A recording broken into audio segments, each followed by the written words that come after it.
What's up, guys? I'm Rasim from RossMurTech.com, and today I got some awesome news. Today we're finally going to get a chance to code in assembly. Now, if you guys have been following me up until now, I've been teaching you the ins and outs of the programming language, but now we're finally get a chance to get our feet wet. Now, before we do anything, we got to download a program called MU8086. Now, we're going to open up our browser. And in the address bar, we're going to type in www.emu8086.com. Hit enter. Now this is their main page. You're going to make sure you click on this yellow download link here. It's going to start downloading. Once it's finished downloading, you're going to extract the file into a folder. So you're going to let your file download. You're going to open up the folder where you extracted the file. You're going to click on the setup file and double click it. Click yes. Now I'm not going to install mine because I already have mine installed, but you're going to click next, next, yes, yes, next. But after it's finished downloading, you'll see a MU8086 icon on your desktop. That means the download has been installed successfully. Now, so let's get started. Let's click on this link here. You're going to want to register the product. This is a free software, but you're still going to want to register it. Now, the first program we're going to run is a Hello World program. Now, I already have a sample code that I'm going to paste here. I'm going to also leave this sample code on my website and also on the description of this video. Now I'm going to explain to you guys what each section is doing. Alright guys, so let's get started. I'm going to describe to you everything that's going on. This first part here, we have a model of Tiny. The second part here, this is the code segment. The third part here, we're telling the program that we're starting off with an offset of 100H. This here is the main PRC near, and under here is the main stuff here. This is all the stuff that's going to be moving different values between the different registers. So let's get started with this first part here. This is move command. This is moving the value of 09H into the register AH here. So this is moving this value into this register here. This is the code for function to display a string. The second part here is moving the value of the offset message to the register DX. This is letting you know that there's a string present, and it'll terminate the string with this dollar symbol. So if you want to end the string, you have to end it with this dollar symbol, or else it's just going to print out a bunch of weird characters. This third part here is the INT21H. This initiates the process. You do that before every command, basically. This next part here is moving the value of 4CH into the register AH. This is the function to terminate. This next part here, we're moving the value of 00 into the register AL. And we're using the INT21H again to initiate that. Now, we're ending P here. This is ending the program here. But now here, this is where we're writing our message. We have to start off by writing message, hit space, write our data type, which is DB, hit space.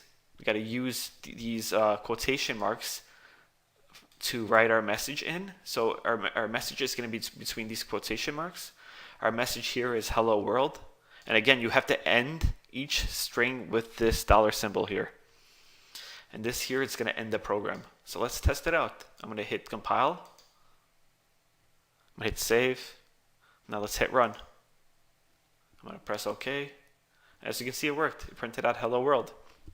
Now again, I'm going to leave the sample code on my website and also in the description of this video. So if you guys want to test it out. So that's pretty much it for this video. If you guys like this video, please give me a like. And also please subscribe to my channel to get more videos like this. I'm Rasim from RossMurTech.com, and thanks for watching. What's up guys, I'm Rasim from RossMurTech.com, and in this tutorial I'm going to show you guys some simple input and output in assembly. So let's get started. Up here we have some directives. Here we have a model of small. This is the data directive with nothing in it. Underneath that is the code directive. Now in the code directive we have a bunch of lines of code. I'm going to describe what each one of these lines of code are doing. Let's start with the first one over here, move into AH1H. Now this is assembly code for read a character. Now what this is doing is it's telling the program that we're going to enter a character, and it's going to wait for that character until we enter it. So when we do enter that character will be stored in the AL register. So remember that. This next line of code here, INT21H, is a DOS interrupt. What this is doing is just telling the program to initiate this here. Underneath that, we're moving the value of AL into DL. again, AL is where our character is stored, and we're moving it into DL. I'll explain this step a little bit later. So let's just skip onto this here. Move 2H into AH. That's the code for read a character. So when this is initiated, it's going to look in the DL register, and it's going to print whatever's in the DL register. That's the main reason we moved AL into DL. So when we get to this step, it's going to print our character in DL. So again, underneath that is the INT21H, which basically initiates this code here, and it's going to display our character on the screen. So let's test it out. I'm going to hit emulate, and I'm going to hit run. So right now it's waiting for us to enter a character. We're going to enter a character. I entered 1, by the way. And as you can see, entered 1-1. The reason why 1-1 was entered, or the reason why 1-1 was displayed, is because the first character we entered 1. It saved it in the program in the AL register. We moved it from the AL register to the DL register, and we then printed it. So that's why it printed twice. So let me go over this one more time. This first line of code here, move 1H into AH, is the code for read a character. Again, this is going to tell the program that we're going to enter a character. Once we've entered that character, it's going to save it in the AL register. So under it is the INT21H. What it's doing, it's a DOS interrupt, and it's telling the program to initiate this. Underneath that, we're moving our character, which is saved in AL, into the DL register. Underneath that, this is the code for write a character. Move 2H into AH is again the code for write a character. So it's going to look inside the DL register. So whatever is stored in the DL register, it's going to print on the screen. So that's why, again, we moved AL into DL. And underneath that, INT21H is a DOS interrupt, and it just initiates this, so it prints it on the screen. Alright, so that's pretty much it. If you guys enjoyed this video, please give me a like. And also, if you want more videos like this, please subscribe to my channel. I'm Rustam from rawsmarttech.com, and thanks for watching. What's up, guys? I'm Rustam from rawsmarttech.com, and this is another tutorial on assembly programming. Now I'm going to talk about registers and how they work. Now I wanted to do a class on variables, but before we start variables, I wanted to make sure you guys understood how registers work, because they're very important. Now let's get started. Now up here, as you can see, this is the AX register. The AX register has 16 bits. Now the AX register is made up of two smaller portions, AH and AL. Each portion has 18 bits. AH stands for A high, AL stands for A low. Again, those two together make up AX. And now we have EAX. EAX is made up of AX with an added 16 bits to make it 32 bits, so that's EAX.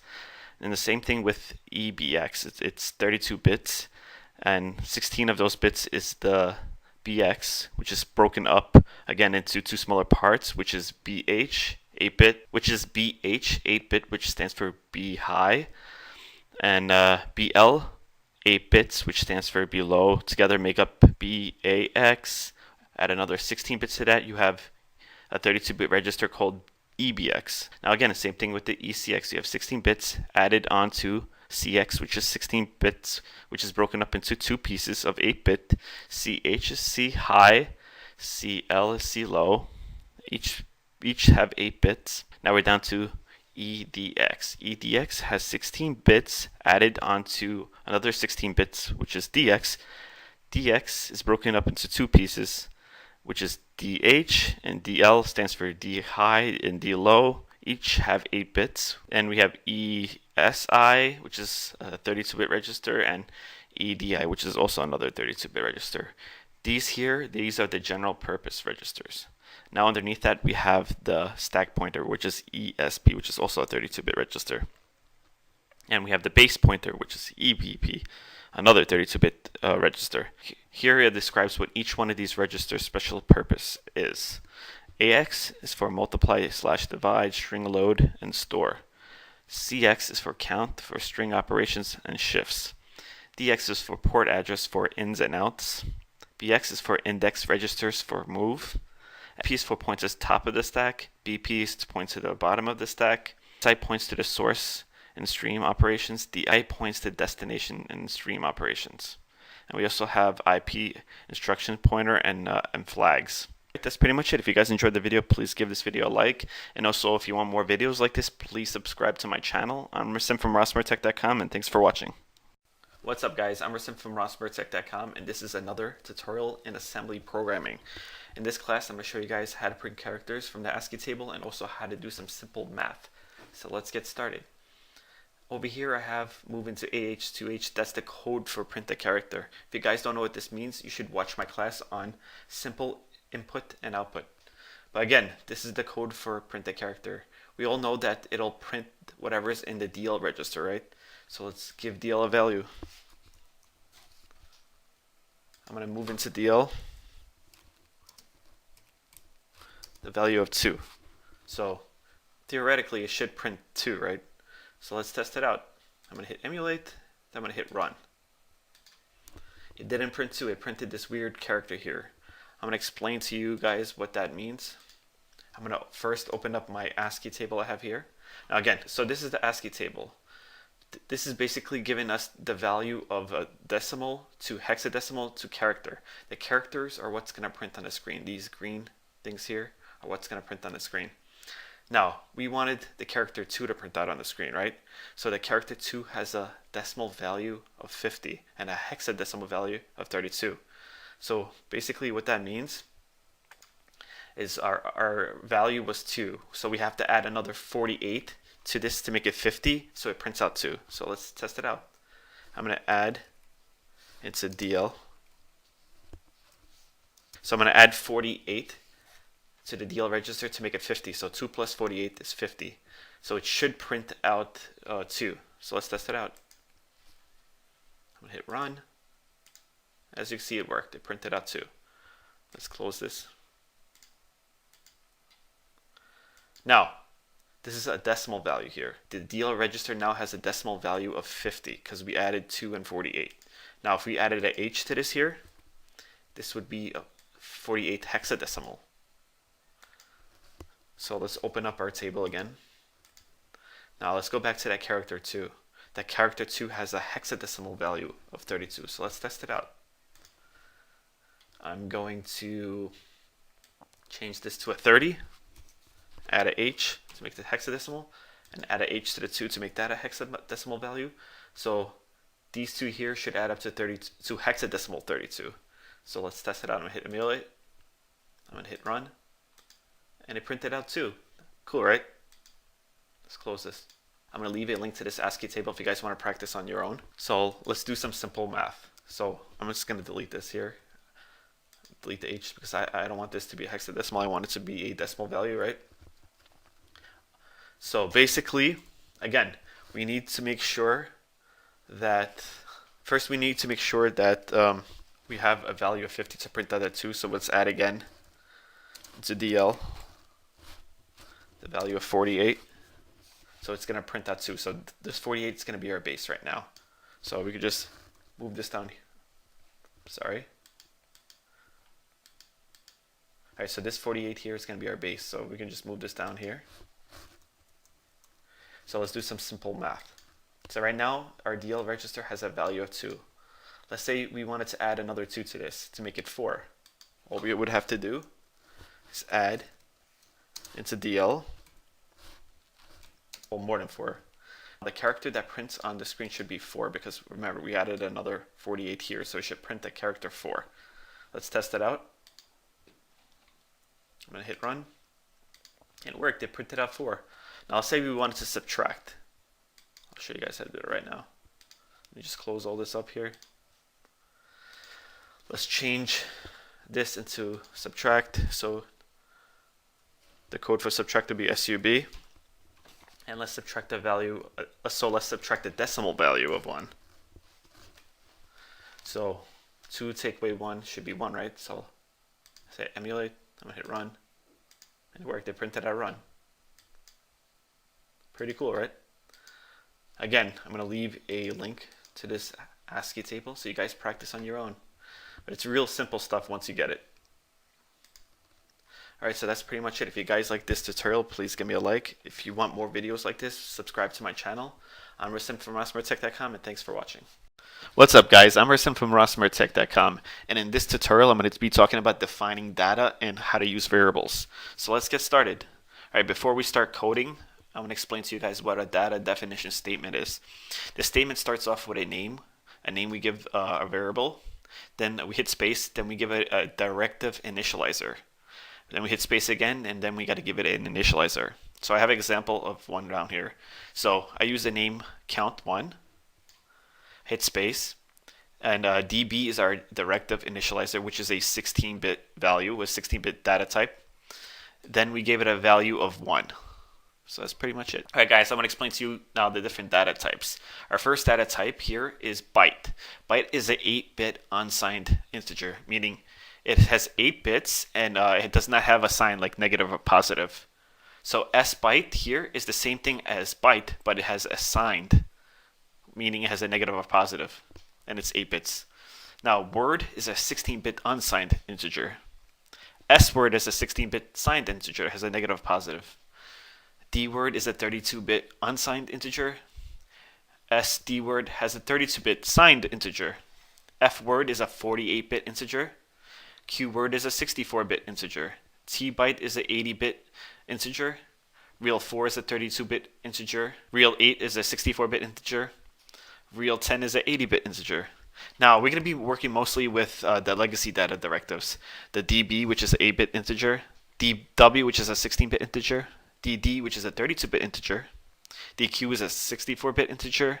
And dt is a 80-bit integer. So we're going to be working with db today. I'm going to show you guys how to code using db and how to create a variable with db.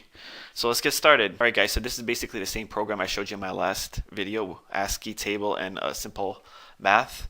So basically it's the same thing. The only difference is now I just added a variable here. So if you guys want to watch my last video so you could catch up, then come back to this video, feel free. But yeah, I just added a variable now.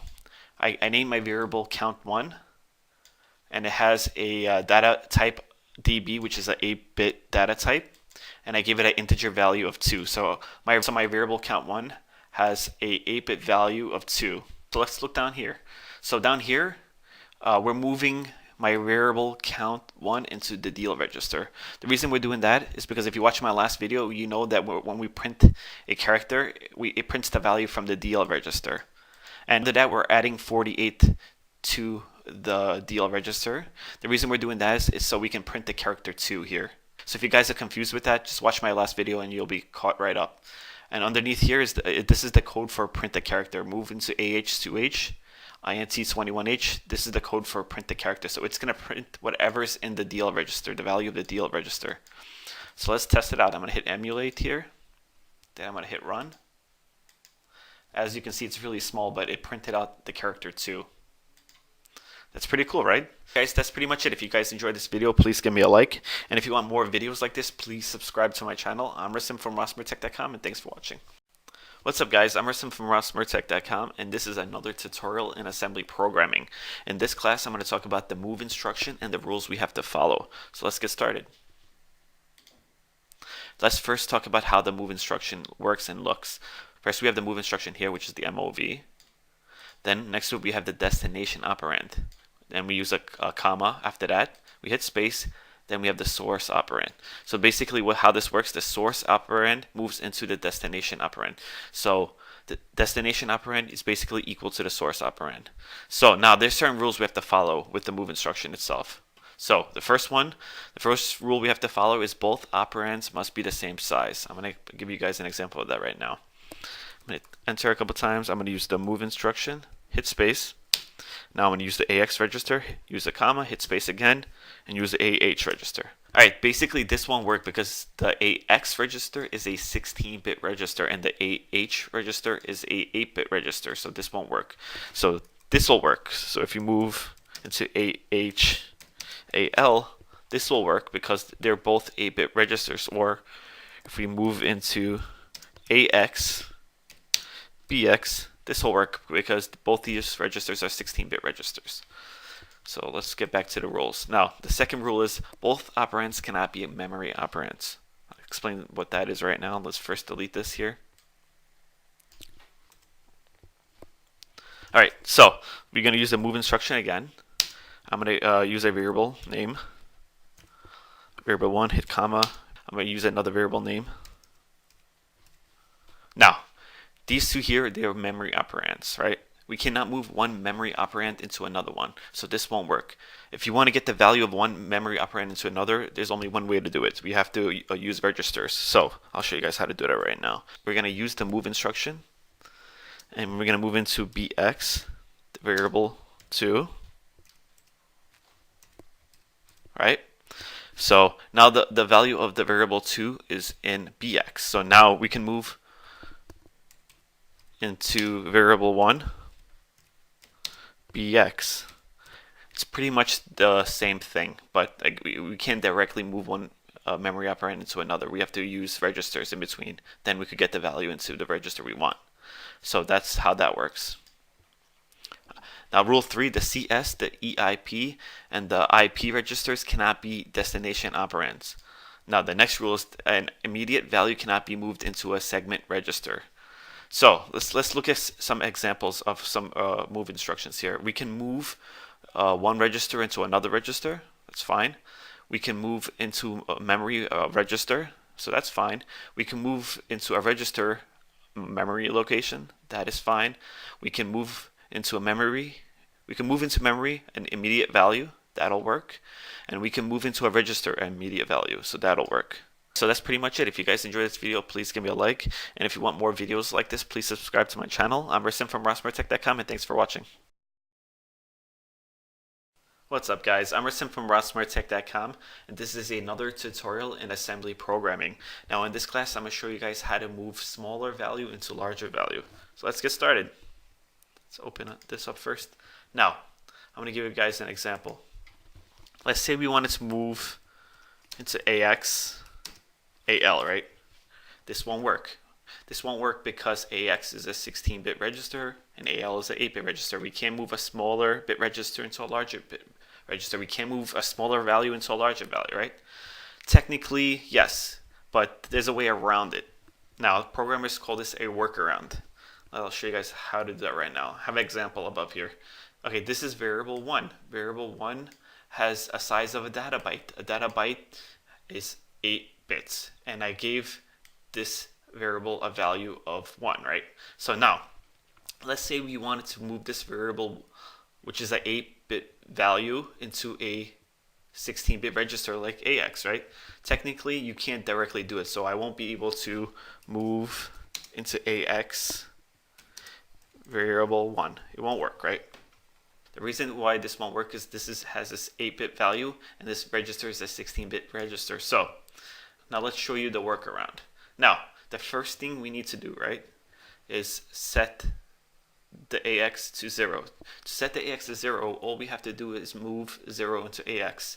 And I'm going to show you guys how that works. Now, this is AX here, right? This is the AX register. It's a 16-bit register. Now, when we move 0 into AX, it zeroes all the bits out. So 16 bits turn to 0, right? Now, the next step would be to move the variable into AL, right? So we know our variable has a value of 1. So the reason we're moving it into AL is the register with the last bits. So we know this is the ones place here, right? So this will turn to 1. Now the reason why this works is because this is the AL register, right? This has 8 bits, and the last bit is the ones place. So 1 in the ones place will make this a 1. But again, we zeroed out the entire register, right? So technically the entire register has a value of 1. This entire AX register has a value of 1. So that's the way around it. Now there's another way around it. Guys can do this with bigger values. So let's make this a data word, right? Which is a 16-bit value. So now our variable 1 has a 16-bit value of 1, right?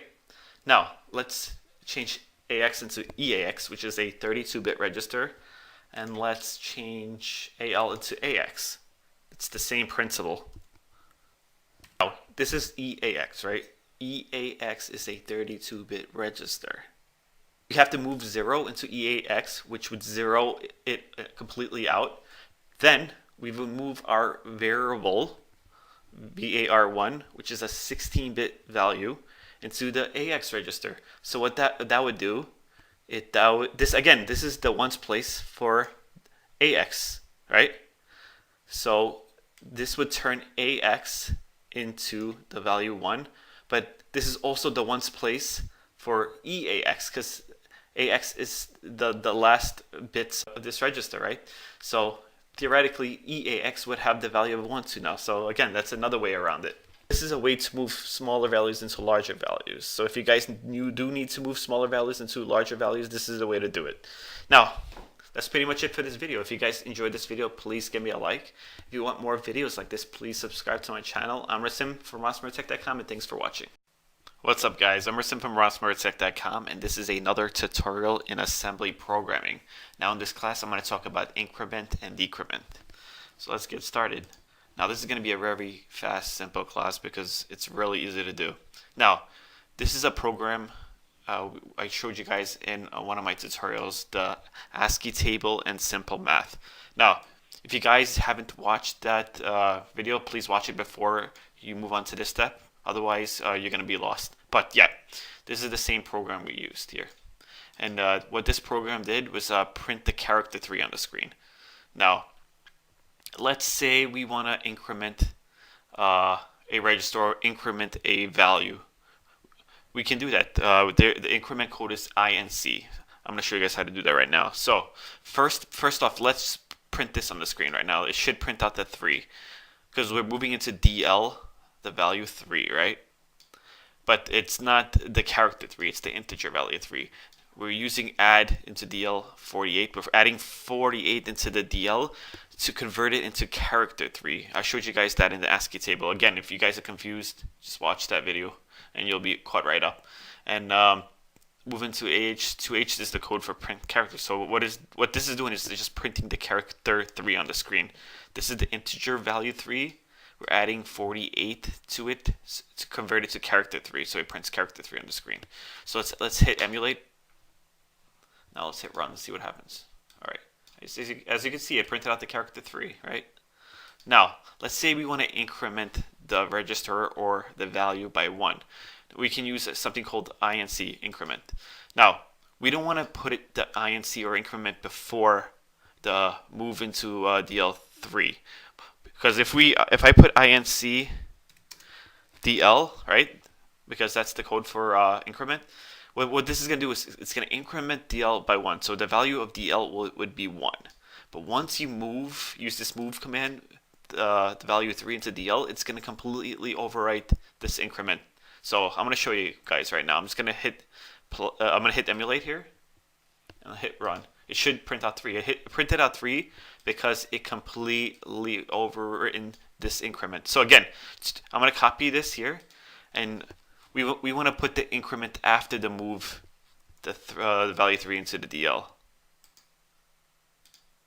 So let's try it out now. Oops, run. As you can see, it printed out 4. It incremented by 1. So that's pretty much it for increment. Now let's talk about decrement. Now it's the exact opposite. It subtracts 1 from the value. So all you have to do is delete that and type in DEC. It's the code for decrement. And it should decrement the value by 1. So it should be value 2 because we decremented 3 from 1, and it should be 2. So let's hit emulate, hit run, and it worked. The value is 2.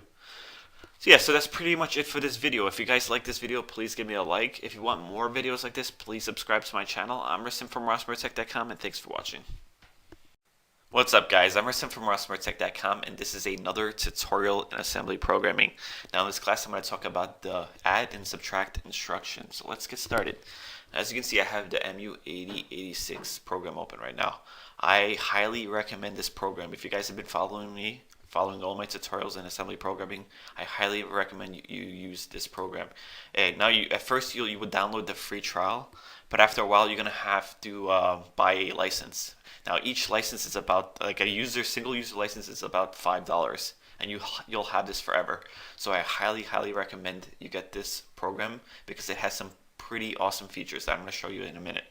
So let's get started. Let's start with the add instruction. First, let's move into CL the value 5, right?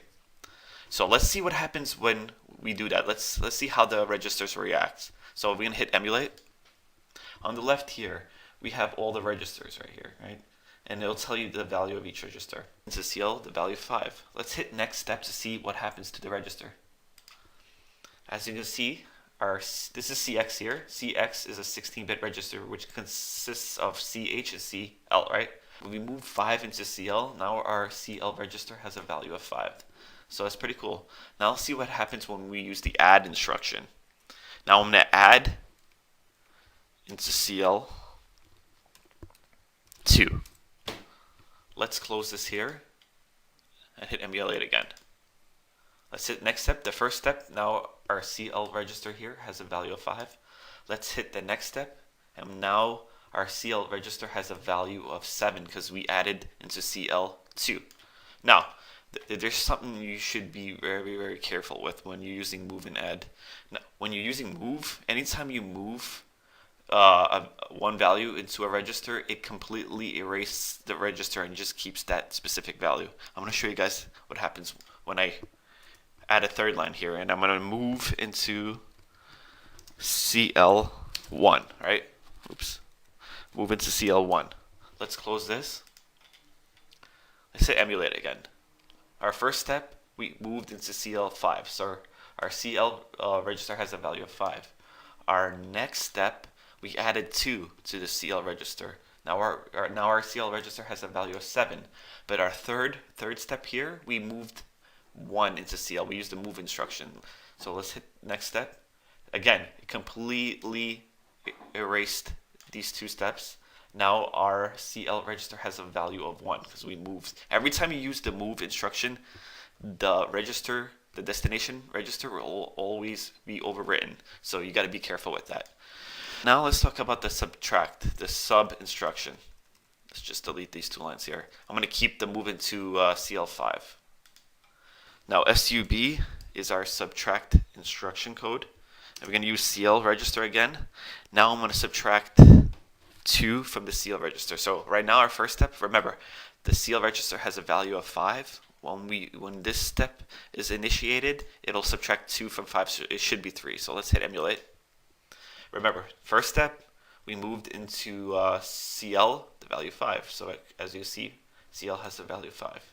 Our next step, we subtract CL value 2.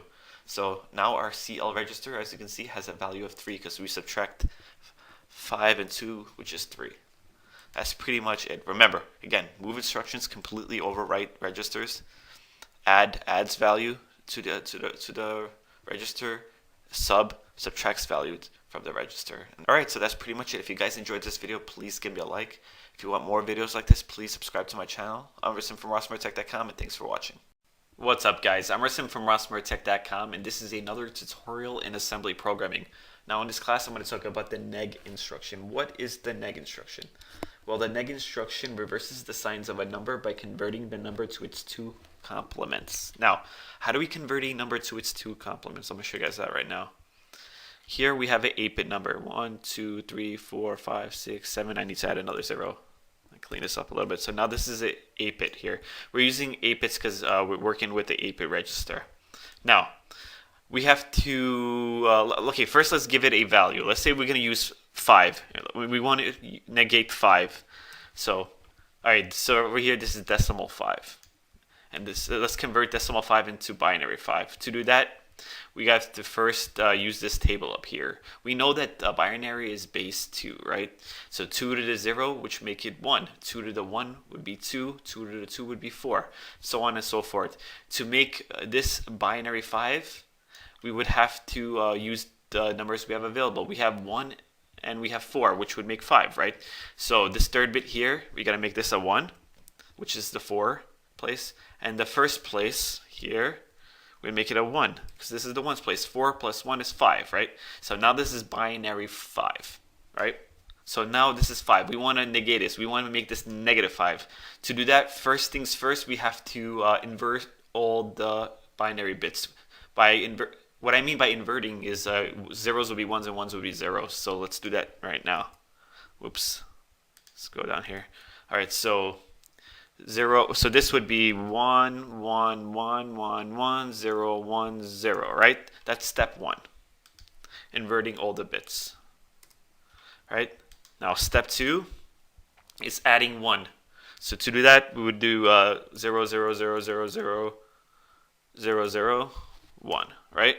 So this is binary for 1 because this is the ones place, right? So we added 1 here and zeroed out the rest. So this is binary inverted 5. Now all right, this is binary 5, right? We inverted all the bits under here. We made zeros, ones, and 1 zeros, right? Now the last step is to add 1 to this. So this would be the answer after we add 1. It would be 1 1 1 1 1 0 1 1, right? So this is inverted 5, or this is negated 5, so negative 5, right? So let's test that out. Let's see if we were right. Let's go into our binary program here, right? I already have this program written. So what we're doing now is we're moving the value 5 into CL. So CL is the 8-bit register. That's why we use the 8 bits over here. So right now the value 5 is in CL. Now we use the NEG, the negate instruction, CL. So this is negating 5. Negating 5 is just bringing the number to its 2's complement. So let's test it out. Let's hit emulate. All right. Now let's hit the first step. The first step now here, our CL register has a value of 5, right? So let's hit the next step. The next step, it's negating the CL register. So now it has a value of FB, which is hexadecimal. So let's convert this FB hexadecimal to binary. I got this open here. So we're gonna go down. Over here is the decimal. Here, the second row is the hexadecimal. I'm sorry, second column is the hexadecimal, and the last row is the binary. So we're looking for FB. FB. So we got to go all the way to the bottom. FB here. All right, here we go. Where's FB? So FB here, right? So this is the binary of FB. 1 1 1 1 1 0 1 1. Let's see if it's the same thing. I'm going to copy it here, right? And let's paste it down here. And it is 1 1 1 1 1 0 1 1. It worked. So that's pretty much how you do it. Let's do a recap. First things first, we have a number, right? We start out with a number. That number, let's say 5, right? We first invert all the digits. So zeros would be ones and ones would be zeros. So in this case, it would be 1 1 1 1 1 0 1 0, right? Next step, we added 1 to this binary equation here. So this would be 1 1 0 1 1 1 1 1. And this is negative 5. So that's pretty much what this negate instruction does. It brings a number to its complement. Now, so that's pretty much it. If you guys enjoyed this video, please give me a like. If you want more videos like this, please subscribe to my channel. I'm Rasim from RossMurtech.com, and thanks for watching. What's up, guys? I'm Rasim from RossMurtech.com, and this is another tutorial in assembly programming. Now in this class, I'm going to talk about the CPU status flags and how arithmetic operations affect them. So let's get started. First, I'm going to open up my web browser. I have a wiki answers page open here. This I found was the best description of the status flag. I'm going to leave a link to this URL in my description if you guys are interested. But the first flag we're going to talk about is the carry flag, or CF. This flag is set to 1 when there is an unsigned overflow. I'm going to give you guys an example of an unsigned overflow.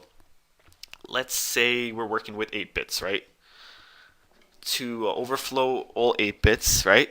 Let's say we have 8 1 bits first. So 1, 2, 3, 4, 5, 6, 7, 8, right? So this is basically 255. To overflow this here, we would have to add another one to make it 256, and that would activate the overflow flag.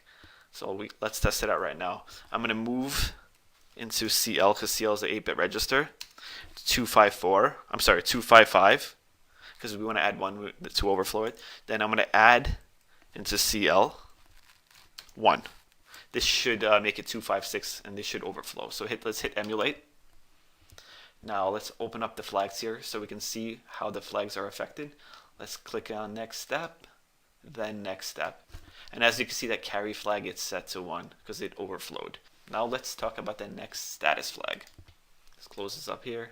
The next status flag is the priority flag. This flag is set to 1 when there is an even number of 1 bits, basically. Alright, I'm going to give you guys an example of it down here. So let's say I had 1, 2, 3, 4, 5, 6. Then the last 2 bits are 1. See, this has an even number of 1 bits, right? So this is the 1's place and this is the 2's place. So the answer, the arithmetic answer, let's say it is a 3, then the priority flag is set. So let's test it out. Let's make this a 2 and keep this a 1. So the answer is 3, right? That will produce an even number of 1 bits in the binary code. So let's hit emulate. Let's open up the flags again. Let's hit next step, next step. As you see, the priority flag is set to 1. Let's talk about the next flag. The next flag is the auxiliary flag. Now the auxiliary flag is set to 1 when there's an unsigned overflow of low nibble bits, right? So I'm going to explain to you what that is right now. Basically, let's say we have a group of 8 bits. Let's 1, 2, 3, 4, 5, 6, 7, 8. Let's make another set of 8 down here. So the way the auxiliary flag is set to 1 is if there was a carryover from the 4th to the 5th bit. So this is the 4th bit right here. I'm sorry, this is the 4th bit here, right? Let's say we set this 1, we set this 1. If we were adding these 2 right here, right? If we were adding these 2, there would be a carryover to this 5th bit here. So this is the 1's place, the 2's place, this is the 4th place, and this is the 8th place here. So we would have to add 8 with 8 to set the auxiliary flag. Let's test it out right now. Let's delete this right here. Let's add this to 8. Let's turn that to 8. So we're moving to CL8 and we're adding 8 to it. So let's hit emulate. Let's open up the flags. Let's click on single step, next step. As you can see, the auxiliary flag is set to 1. Pretty simple, right? Again, I'm going to do that one more time. 1, 2, 3, 4, 5, 6, 7, 8, because this can be confusing. I was confused in the beginning. So another 1, 2, 3, 4, 5, 6, 7, 8. We have 8 bits here. So the 4th to the 5th bit. So this is the 4th bit right here, right? To get a carry, both sets of binary have to be 1, right? When you're adding. So 1, 1. 1 and 1 is 0, carry 1. We're carrying 1. So let's hit down here. So basically 1 and 1, let's move this over here. So 1 and 1 would be 0, carry 1, so this would be 1, right? So that's how the auxiliary flag is set, because we added 8 and 8, which was in the 4th place and carried 1 over to the 5th place. Pretty simple, if you think about it. All right, let's talk about the next status flag now. Let's close this here. The next status flag is 0 flag, or ZF. This flag is set to 1 when there is an unsigned, the 0 flag. This flag is set to 1 when the result is a 0. So really easy. Let's say 0, and we add 0 to it. We know the answer is going to be 0. So let's hit emulate. Let's open up the flags. Let's hit next step, then next step. As you can see, the 0 flag is set to 1 because the answer is 0. Pretty cool, right? Let's talk about the next status flag. Let's close this here. The next status flag is signed flag. This is set to 1 when the result is negative, right? But if we have a negative answer, the signed flag will be set to 1. So let's say we move, let's say we make this a -1, right? And we make this a -2, right? Well, it would be, this answer would be -3, right? So let's hit emulate. Let's open up the flags. Let's hit next step, and the sign flag is set to 1 because the answer is a negative answer. So let's talk about the next status flag. The next status flag, and the last one I'm going to talk about, I'm going to skip these three right here, is the overflow flag. Now the overflow flag is set to 1 when there is a signed overflow. So meaning, let me just give you an example right here. So let's say there is a number smaller than negative 3,000. I'll give you guys an example. Smaller than negative 32,768, right? And again, when working with negative numbers, we have to work with 16-bit registers like AX, CX, and so on and so forth. Let's say if the answer is smaller than 32,768, then the overflow flag will be set. So let's test it out right here. Let's make this negative 32768, right? And let's hit, we'll keep the negative 2, that's fine. So let's delete this here. So let's hit emulate. Let's make this a 1. I'm sorry, again, I'm working with, CL is a 8-bit register. We have to make this a 16-bit register. So let's make this CX. Let's turn this to CX. That's why we got that error. Again, you can make this a negative 2, that's fine. Let's clean this up a little bit. So let's hit emulate again. Now let's hit, make sure the flags are open so we can see what's going on. Let's hit single step, and the overflow flag is set to 1. As easy as that. Alright guys, so that's pretty much it for this tutorial. If you guys enjoyed this tutorial, please give me a like. If you want more videos like this, please subscribe to my channel. I'm Rustin from rossmartech.com, and thanks for watching. What's up guys, I'm Rustin from rossmartech.com, and this is another tutorial in assembly programming. Now in this class I'm going to talk about the jump instruction, JMP. So let's get started. Let's open up the program here. Now the first thing we're going to talk about is label. We have to create a jump label. You can name the label anything you want to name it. In this case I'm just going to call mine top.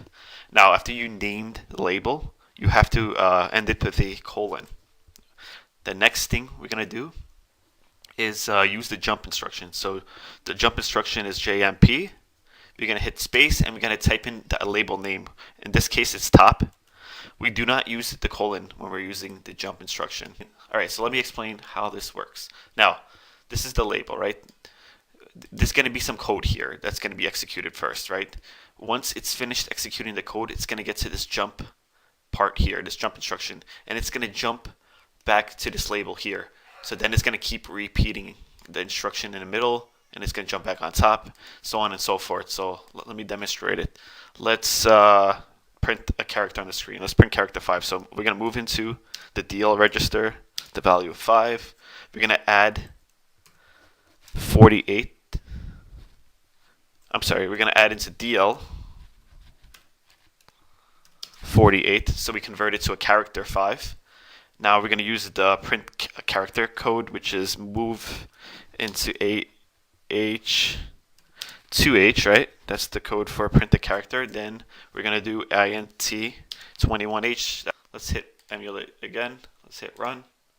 As you can see, it's keep printing 5. It's going to keep going and going and going and going. So that's pretty much it for the jump instruction. You name a label. You can have a jump instruction anywhere in the program. It could be on the bottom. Again, it could jump to any part of the screen. Let me demonstrate that right now. So after this jump instruction, right? Let's change this to, let's call this green, right? So we're going to jump to a label green, but we haven't created that label yet. So let's just say we're going to copy some code here, right? We're going to copy some, let's just copy this code here, right? Instead of 5, let's print 6 on the screen, right? So it's 6. So we're going to create another label, and this label we're going to call green. So again, we're going to type in the label name and a colon because this is a label. So let's add some instruction under this, and let's say we're going to copy this again. Alright, so let's copy this again.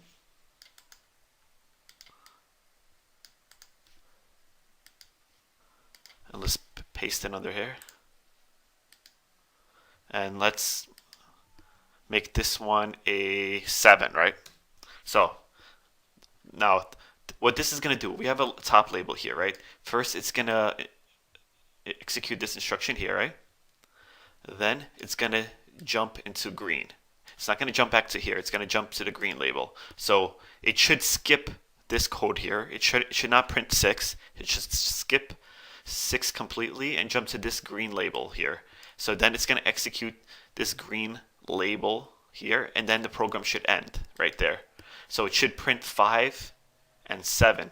It should completely skip 6 because we use this jump instruction, and after this code is complete, it's going to print 5.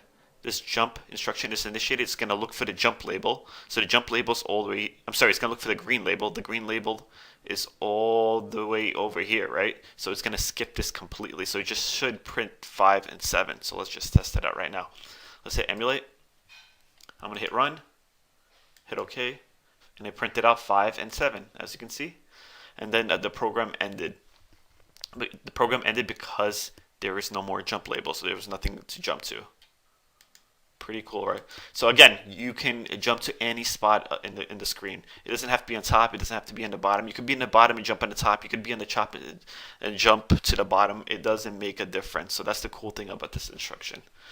Alright guys, so that's pretty much it for this tutorial. If you guys like this video, please give me a like. If you want more videos like this, please subscribe to my channel. I'm Rasim from rossmoretech.com, and thanks for watching.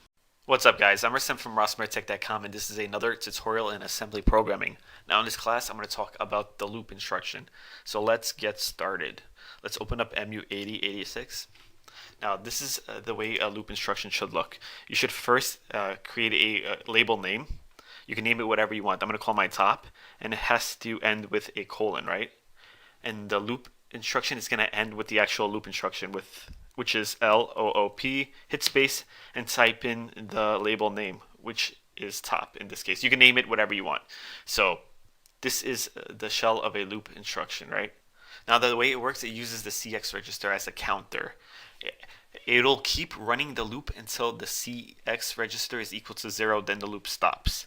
So you can type up anything in between here, and until the CX register is equal to 0, it'll keep the loop going. So I'm going to give you guys an example of that right now. So let's make it print 5 on the screen. So first thing I want to do is move into DL, the value of 5, right? Then we're going to add into DL 48, so it converts it to character 5, so it prints character 5 on the screen. Now let's use the print character code, which is move into AH 2H, right? Then we're going to do an INT 21H. Now here, this is the code for print character on the screen. It prints whatever's in the DL register, so that's why we moved integer value 5 into DL. We added 48 to DL to convert it to character 5. This is the print character instruction, so it should print character 5 on the screen, right? So the way the loop works, it's going to keep printing 5 on the screen until the loop ends. Let's give the CX register a value. So we have to give the value of the CX register outside the loop. I'm going to show you guys why in a second. So first let's move into CX, the value of 5, right? So now the CX register has a value of 5. So basically when we run the program, it should print the character 5 times, right? Now the first thing this loop instruction does, it subtracts 1 from the CX register. Then it also compares CX to 0. If CX doesn't equal 0, the loop continues, right? So the loop will just jump back to this label spot here, right? So let's get started. Let's hit emulate. Let's hit run. As you can see, it printed out 5 times, right? So that's the way it works. Again, it'll do whatever's in here, right? Once it gets to this loop instruction, it subtracts 1 from CX. Then it makes sure that CX is not equal to 0. If CX is not equal to 0, it continues back to this top or to wherever label, and it keeps going until CX is equal to 0. So let me demonstrate something else. Common error I see a lot is people try to give a CX a value inside this loop instruction here. Now let's say I move into CX, right? The value of 5 inside this loop instruction here. What's going to happen is that loop is going to continue and it's going to never end because it's going to keep adding 5 to CX in the loop. So let's hit emulate to test it out. Let's hit run. As you can see, it just keeps going and going and going. It'll never stop. Or if you guys use the increment CX in here, it's never going to end either because it's going to keep incrementing 1 to CX. So let's hit play. Let's hit run again. As you can see, it's going to keep going and going. Anytime you guys want to give CX a value, you have to do it outside the label. So you have to do it outside the label and have it on top of here somewhere. Alright, so that's pretty much it for this video. If you guys enjoyed this video, please give me a like. If you want more videos like this, please subscribe to my channel. I'm Rustam from RosmerTech.com, and thanks for watching. What's up, guys? I'm Rustam from RosmerTech.com, and this is another tutorial in assembly programming. Now in this class, I'm going to talk about nested loops. So let's get started. Let's open up MU8086. Now, if you guys watched my last video, you guys know that this is the structure of a loop, right? You have to have a label first, right? You can name your label whatever you want. I'm going to call mine L1, and each label has to end with a colon, right? And the loop ends with the loop instruction. So LOOP is the loop instruction. Hit space and type in the label name without the colon. So L1, no colon. So this is a structure of a loop, right? Now, the way a nested loop works is it's actually another loop within this loop. So I'm going to hit enter a couple times. So let's create another label. Let's call this one L2, right? Use the colon. And we have to end this loop with a loop instruction as well. So LOOP L2. Now we have two loops. One loop inside the L1 loop here, right? So this is a nested loop. This is the structure of a nested loop, right? Now, again, the first thing we got to do is give a value to CX. We learned that in the last tutorial. We know that CX is the counter. Every time CX hits a loop, it decrements the CX register. So every time this loop instruction is initiated, or any loop instruction is initiated, it decrements CX, and it also compares CX to 0. If CX does not equal 0, it continues the loop, right? So again, we got to give CX a value. So let's give CX a value of, let's say 5. Right? So now CX has a value of 5. So now we got to do something within this part here. Let's add the print character code here, so we can print the character on the screen. We know that we have to move into DL a value, right, that we want to print on the screen. So let's print 1 on the screen. We know we have to add into DL 48, so it prints character 1 on the screen, right? All right, now we're going to have to type in the print character code, which is move into AH, right? 2H. That's the code for print the character on the screen. Well, the way this works, it looks in the DL register, and it'll print whatever's in the DL register. We also have to use the INT21H to initiate it, right? So basically this code here, it's going to print character 1 on the screen, right? So the way the program works now, the program's going to start. It initially has a value of 5, right? Because we gave CX a value of 5. We know CX the counter, right? So it's going to go down here. It's going to print character 1 on the screen, right? Now it's going to go down here, right? So now let's add something to this second loop here. Now let's add another print character code in here. Let's move into DL. Let's say we want to print 5. Well, we want to print character 5 on the screen. So we add 5 there. We add into DL 48, so we print character 5, right? So now we're going to use the print character code, which is move into AH 2H, right? Then we have to end it with INT21H, right? Let's start from the top. Now we moved into CX 5, right? So now CX has that value of 5. We go down here. This is the code for print character. It's going to print character 1 on the screen, right? So now we're going to jump down here. It's going to print character 2. It's going to print the character 5 on the screen, right? So now again, it gets to this loop point right here, right? Once it gets to this loop point, the first thing it does, it subtracts 1 from cx, right? Then it compares cx to 0. If cx does not equal 0, it's going to jump to whatever loop you have next to it. So it's going to jump to this part here, loop 2, right? It's going to do this code again, which is print character 5. So it's going to print character 5 again, go back down to here. It's gonna subtract 1 from cx, and it's going to compare cx from 0. If cx doesn't equal 0, it's going to, again, continue. Then that's pretty much it for that part. So let's just hit run. Let's see what happens. So let's hit emulate. Let's hit run. As you can see, it's just printing 1, 5, 1, 5, right? I'm going to show you guys why it's continuing. Now, so let's go down here and let's move into cx, the value of 5 again. Let's see what happens. So again, let's start from the top. Cx has a value of 5 right here. It goes down here, then it prints character 1 on the screen, right? So then it gets down here, it prints character 5, then it gets to this loop instruction. Once it gets to this loop instruction, it's going to subtract 1 from cx, and it's going to compare cx to 0. If not, it's going to keep going and going and going, right? So now, when we get down here, we're going to move into cx5 again, so it just keeps going. So we move into cx5, it gets down to here, it's going to subtract 1 from cx, so now it's going to be 4, right? So now the loop is going to jump to label 1, which is up here, and then it's going to continue. So let's hit emulate. Let's hit run.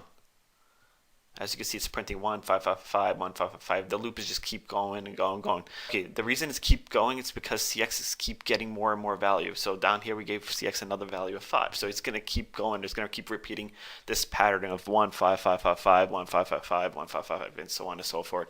So how do we end the loop? The way we end the loop is we have to use another register or another variable to store the information. I'm going to show you guys how to do that right now. Now, when working with nested loops, you should always have like a spaceholder. You should have a register or a variable that'll hold the value of cx, so then you can keep moving them around when you need to. Right, so let's go up here. Let's move into bx this time, the value of 5. So now we have the value of 5 in cx, and we have the value of 5 in bx above the loop code here, right? So the reason why we're using 2 registers now is because when we get down to this point here, we actually want this whole loop and this whole program to end. Once the loop jumps back to this spot here, we'll decrement, right? Decrement bx, right? Down up here, and down here we'll move into cx bx, and I'm going to hit run, and let's delete this right here, and I'm going to explain what's happening. So let's hit emulate, let's hit run. Now see, the program ended. I'll explain exactly what happened right now because it could get confusing. It gets really confusing in the beginning, but you have to just take it from piece by piece and just look at every little step. All right, we're going to start from the top. We gave cx a value of 5. We also gave bx a value of 5, right? We know cx is the counter, right? Bx is not a counter. We're using bx to end the second loop, basically. That's all we're doing. Now, guys, let's just start from the top. So I'll explain exactly what's going on. You know, we moved into cx value of 5. So now cx has a value of 5, right? We moved into bx a value of 5. Now bx has a value of 5. The reason we're doing that is because we need bx to be able to end the second loop. It's like the placeholder for the cx for the second loop, right? You can use a variable, you can do whatever you want, but I'm just going to use register bx. Again, we're going to use this. I'll explain what decrement bx means in a second, but we know that this is going to print character 1 on the screen, right? This is the code to print character 1 on the screen. It's going to get down to here. It's going to print character 5 on the screen, right? Now we get to this loop instruction, right? We know the first thing it does, it subtracts 1 from cx, right? Then it compares cx to 0. If cx does not equal 0, it's going to go back to this spot, loop 2, right? Because that's what the loop we added. It's going to keep repeating that. It's going to print 5 on the screen. It's going to go down here. It's going to decrement cx again. It's going to keep doing that until cx is 0. Once cx is 0, we're going to move down to here, right? Once we get down to here, we're going to move bx into cx, right? We know bx had a value of 5 initially, and we're moving bx into cx. So now cx is the counter. It has a value of 5 from here. It's going to get to this loop point here. So again, the first thing it's going to do is going to decrement cx by 1, right? So now cx is going to have a value of 4. It's going to compare cx to 0. If cx is not 0, it's going to jump back to loop 1 here. Then it's going to decrement, see again, it's going to decrement bx up here, and so on and so forth. So that's how the program ends, basically. You need another variable or register as a placeholder to end the outer loop. Basically, that's what it's there for. So that's pretty much it for this video. If you guys enjoyed this video, please give me a like. If you want more videos like this, please subscribe to my channel. I'm Rasim from rossmertech.com, and thanks for watching. What's up, guys? I'm Rasim from rossmertech.com, and this is another tutorial in assembly programming. Now in this class, I'm going to talk about the push and the pop instructions, so let's get started. Let me first start off by saying, normally when we move a value from one area into memory, we have to specify the exact address. The program would have to specify the exact address in memory, right? Which takes up time, it slows down the CPU, and it's just really inefficient altogether. But assembly programming, they figured out a way around this. Now they figured out a neat technique which they call push and pop, so you don't have to write those addresses. So let me show you exactly what push and pop do. Now over here I have a stack, right? This is a memory stack. Let's first talk about push. Push, when we use the push instruction, it stores the data on the top of the stack. It goes all the way on the top, and it looks for the first unused memory address on the top of the stack, right? So it'll go all the way on top and look for the first empty spot, which would be this. Let's say I use the push instruction right now, down here. Let's say I push AX, right? And let's say AX had the value of, let's say, 1, 2, 3, 4, space 1, 2, 3, 4. I'm sorry, 1, 2, 3, 1 had the value of 1, right? Once I hit push AX, it's going to take this value, right? And it's automatically going to copy it to the first empty spot on the top of the stack. This would be the first empty spot on the top of the stack, so it would paste it here, right? So every time we push, it copies data on the top, and it looks for the first empty spot. So the reason why this is more efficient, again, let's say when we're moving memory in a program, normally we have to specify exactly what that address and the size and everything, and that takes up time. That's more lines of programming you have to write, and it slows the program down. So that's why we use the push instruction. But now let's talk about the pop instruction. Now the pop instruction retrieves data from the top of the stack. So let's say I used pop AX, right? Now push AX, whatever value is in AX, again, is gonna be saved in the first unused spot on the top of the stack. Let's say I pop CX. Now pop goes all the way on the top, and it's gonna look for the first pushed or the last pushed spot. So this would be the last push spot. It takes this and it copies it, right? And it'll copy it straight into CX. So that's what pop does. Pop retrieves the data from the top of the stack, basically. So there's no need to specify exact addresses, and it's just really simple to do. If you want to it can be used as a placeholder, and it's really simple to do. So let me demonstrate this in a program. Let's open up MU8086 here. Now, first thing I'm going to do is I want to use the AX register, and I want to give a value to the AX register. So I'm going to move into AX, the value of 1, right? So the AX register has a value of 1. Now I'm going to now I'm going to push AX. Okay, again, AX has a value of 1, right? Once we use the push instruction, AX, it's automatically going to be copied to somewhere on top of a memory stack that's empty. So let's say this would be the next, we just use this one, right? So let's say this would be the next empty spot. It would copy that and paste it onto here. That's all it is. So let's go back to MU8086. So now let's say we pop now. We want to pop CX. And again, pop retrieves data from the top of the stack. So once we pop, it's gonna jump to the next spot that was used, the last push point basically. It copies that and it stores it into the destination, right, which would be here, right? And now let's hit emulate. Let's hit the first step. We're gonna move into AX value 1, right? So the next step we're going to push AX. Again, once we push AX, again, it's going to copy it to the top of the stack at the first unused spot. Now, let's go back to the program. Now we can hit next step. Next step is going to pop CX, right? Once we hit next, it's going to pop CX. So as you can see over here, CX now has a value of 1 because it pushed AX, right? AX had a value of 1. It pushed it on the top of the stack. Then once it got to this point here, once it popped CX, it went to the top of the stack and it copied the last spot that was pushed, and it copied it into CX. So that's why CX here now has a value of 1.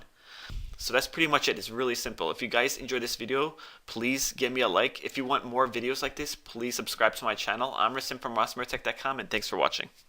What's up, guys? I'm Rasim from rossmertech.com, and this is another tutorial in assembly programming. Now in this class, I'm going to talk about the push F and pop F instruction. I'm also going to talk about the push FD and pop FD instruction. So let's get started. Let me first start off by explaining to you guys what push F and pop F do. Now, let's say you wanted to save a backup of your flags, the state of your flags.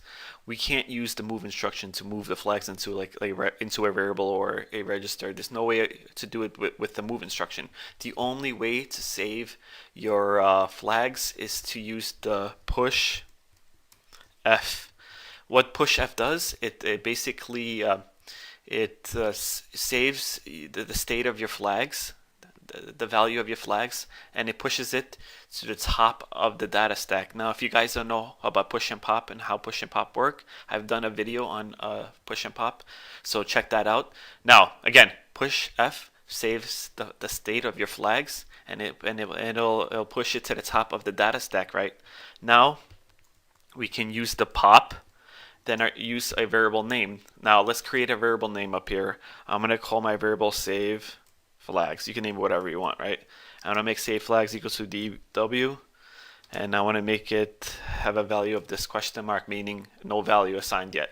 Now, again, push F saves the status of the flags, the state of the flags, whatever you want to call it, and it pushes it to the top of the data stack.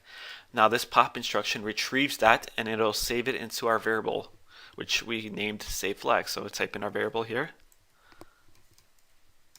So again, push F, it pushed the value of our flags to the top of the stack. Pop will retrieve that data and save it into this variable. Now we have saved our flags, the status of our flags. Now they're all backed up. Now we can do the opposite. We can restore them back to the way they were. To do that, we have to use first pop, then the variable name, right? I'm sorry, first we have to use push, the regular push, then the variable name, which is SAVE flags, right? So now what this does, this is going to take our variable, which has the backup of the flags. It's going to push it back to the top of the data stack, right? Now we're going to use the pop F. Now the pop F, it'll grab whatever's in the top of that data stack, which was our variable that had the backup, right? It'll grab it and it'll restore the flags to their original state. So that's how you restore the flags. So if you guys ever need to back up the flags and then you want to restore it later on, this is the way we do it. Now, basically, there's another method. There's another way to do this. Let's say if you're working with 32-bit registers instead of 16, we use the push FD. And under here, we'll use the pop FD, and this basically does the 32-bit version. It'll save the flags into a 32-bit size. Then here you have to alter this up here, the size, and that's pretty much it. Now, if you guys enjoyed this video, please give me a like. If you want more videos like this, please subscribe to my channel. I'm Rasim from rossmertech.com, and thanks for watching. What's up, guys? I'm Rasim from rossmertech.com, and this is another tutorial in assembly programming. Now in this class, I'm going to talk about push AD, push A, pop AD, and pop A instructions. So let's get started. Let's first start off by talking about push A and pop A. Well, push A, what push A does, push A will move the value of all the 16-bit registers and move it to the top of the data stack, right? And it'll move it in this order. It'll start off with AX, then it'll go to CX, then it'll go to DX, then it'll go to BX, then it'll go to SP, then it'll go to BP, then it will go to SI, then it will go to DI, right? In this order. Once the push A instruction is initiated, it starts first with AX. It'll move AX to the nearest available spot in the top of the data stack. Then it'll move the value of CX to the top of the data stack, then DX to the top, then BX, and so on and so forth, right? So let's delete that. What pop A does, it just retrieves the value of all the 16-bit registers from the top of the data stack and then restores them. So let me demonstrate how this works. Let's first start off by, I want to only demonstrate by using 3 of the registers. I'm going to use AX, BX, and CX. So let's first move into AX, the value of 1. Let's move into BX, the value of 1 as well. Let's move into CX, the value of 1. Now, AX, BX, and CX, they all 3 have a value of 1, right? Let's use the push A instruction, right? Once the push A instruction is initiated, it's going to move the value of all the 16-bit registers to the top of the data stack, right? It'll copy them there. But before then, I'm going to move into AX, the value of 5. I'm going to move into I'm going to move into BX, the value of 5, and I'm going to move into CX, the value of 5 as well. Now, what happens when we use the pop A? When we use the pop A, it will automatically overwrite whatever value after the push A and restore the registers with their initial value, right?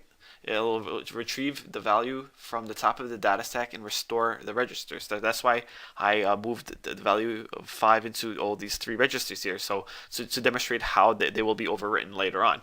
So let's start. Let's hit emulate. Now over here, I'm going to hit next step. The first step, we should move into AX, the value of 1. So I'm going to hit single step here. As you can see, AX has a value of 1.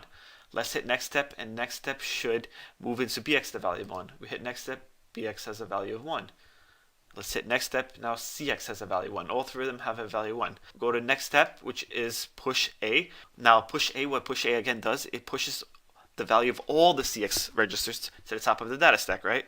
So now let's hit next. Now AX has a value of 5 because I gave it a value of 5 under here. Now let's hit next step. Now BX has a value of 5. Let's hit next step. Now CX has a value of 5. So now the next step is the pop A. It should retrieve the value from the data stack, and it should restore the values of the register. Let's hit next step.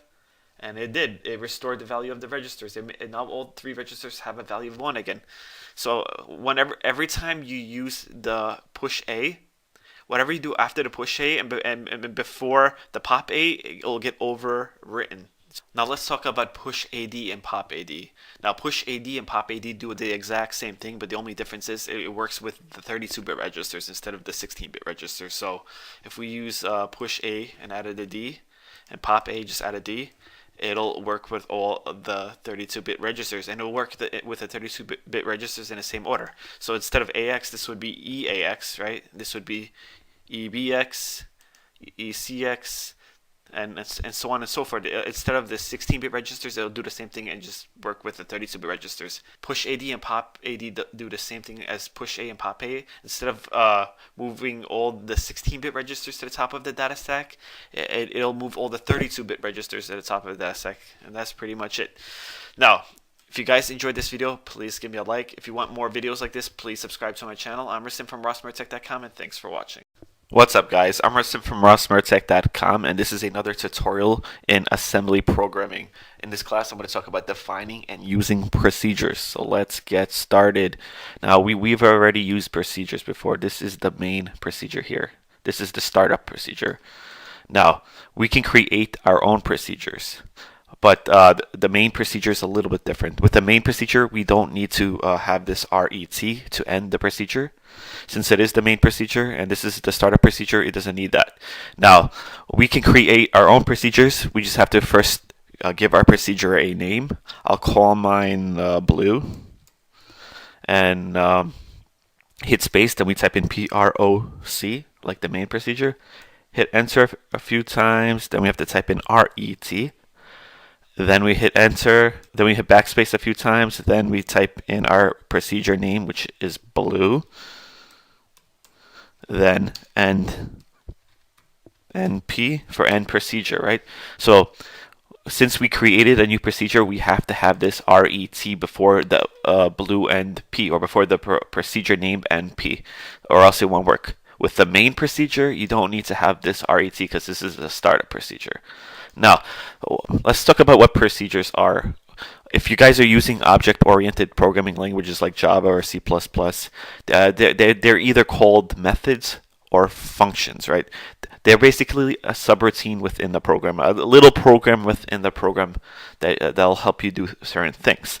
Now, these procedures, they have limitations. Like, let's say you want to jump from one procedure to the other. Like, you have a label here. Let's say you declared a label which you called green, right? Up here. Technically, you can't use the jump instruction from one label to the other. Let's say I have JMP here, and our label name, which is green. Technically, it won't jump because it's a different procedure. Now, there's a way around it. You can declare your label a global label, and the way you do that is by having 2 colons instead of 1 next to the label name when you declare it. So now this is a global label, and you can jump from anywhere in the program. But if you guys are using procedures, it's highly recommended that you don't jump from one procedure to the other, or loop from one procedure to the other, because you can mess up the runtime stack and it will be corrupted and your program will not work. So it's highly recommended you don't jump or loop from one procedure to the other. So yeah, that's how procedures pretty much work. You can just create a procedure name. You can put the procedure in anywhere in the program, and it works like a miniature program. And it does its own. And each, let's say you have a really complicated program. Most complicated programs in assembly, they have a lot of little procedures within them. Each procedure has its own task, and it just keeps things very organized and easy to understand, and you won't have as much errors as you would just by having one procedure. Alright guys, now I'm going to show you guys how to use the procedures and how to call them. We call a procedure by using the call instruction. We return the value of a procedure by using the RET instruction, but let me just show you how that works. Let's delete this here, and let's delete this jump here. So now we have 2 procedures. Again, we have the main and we have the blue, right? Now, how do I call the blue from the main? I'll show you guys how to do it. First, let me move around some values. Let's move into AX, the value of 1, right? So when the program first starts, it's going to move into AX value of 1. Now I'm going to use the call instruction, which is CALL, then hit space, then we have to type in our procedure name, which is blue, right? So we're calling blue. So what's going to happen is the program's going to start, right? We're in the main method. It's going to execute this line of code, which is move into AX value 1. AX is going to have a value 1. It's going to go down to this next line of code, which is going to call the blue method. It's going to jump to the blue method, execute whatever's in the blue method. Then it's going to hit this return instruction. Then it's going to return back to the main method, but under the call instruction. So let's write something under the call instruction. Let's move into AX, let's say the value of 3, right? So let's move around some values in the blue procedure here. Let's move into AX, let's say 4, right? Move into BX 4.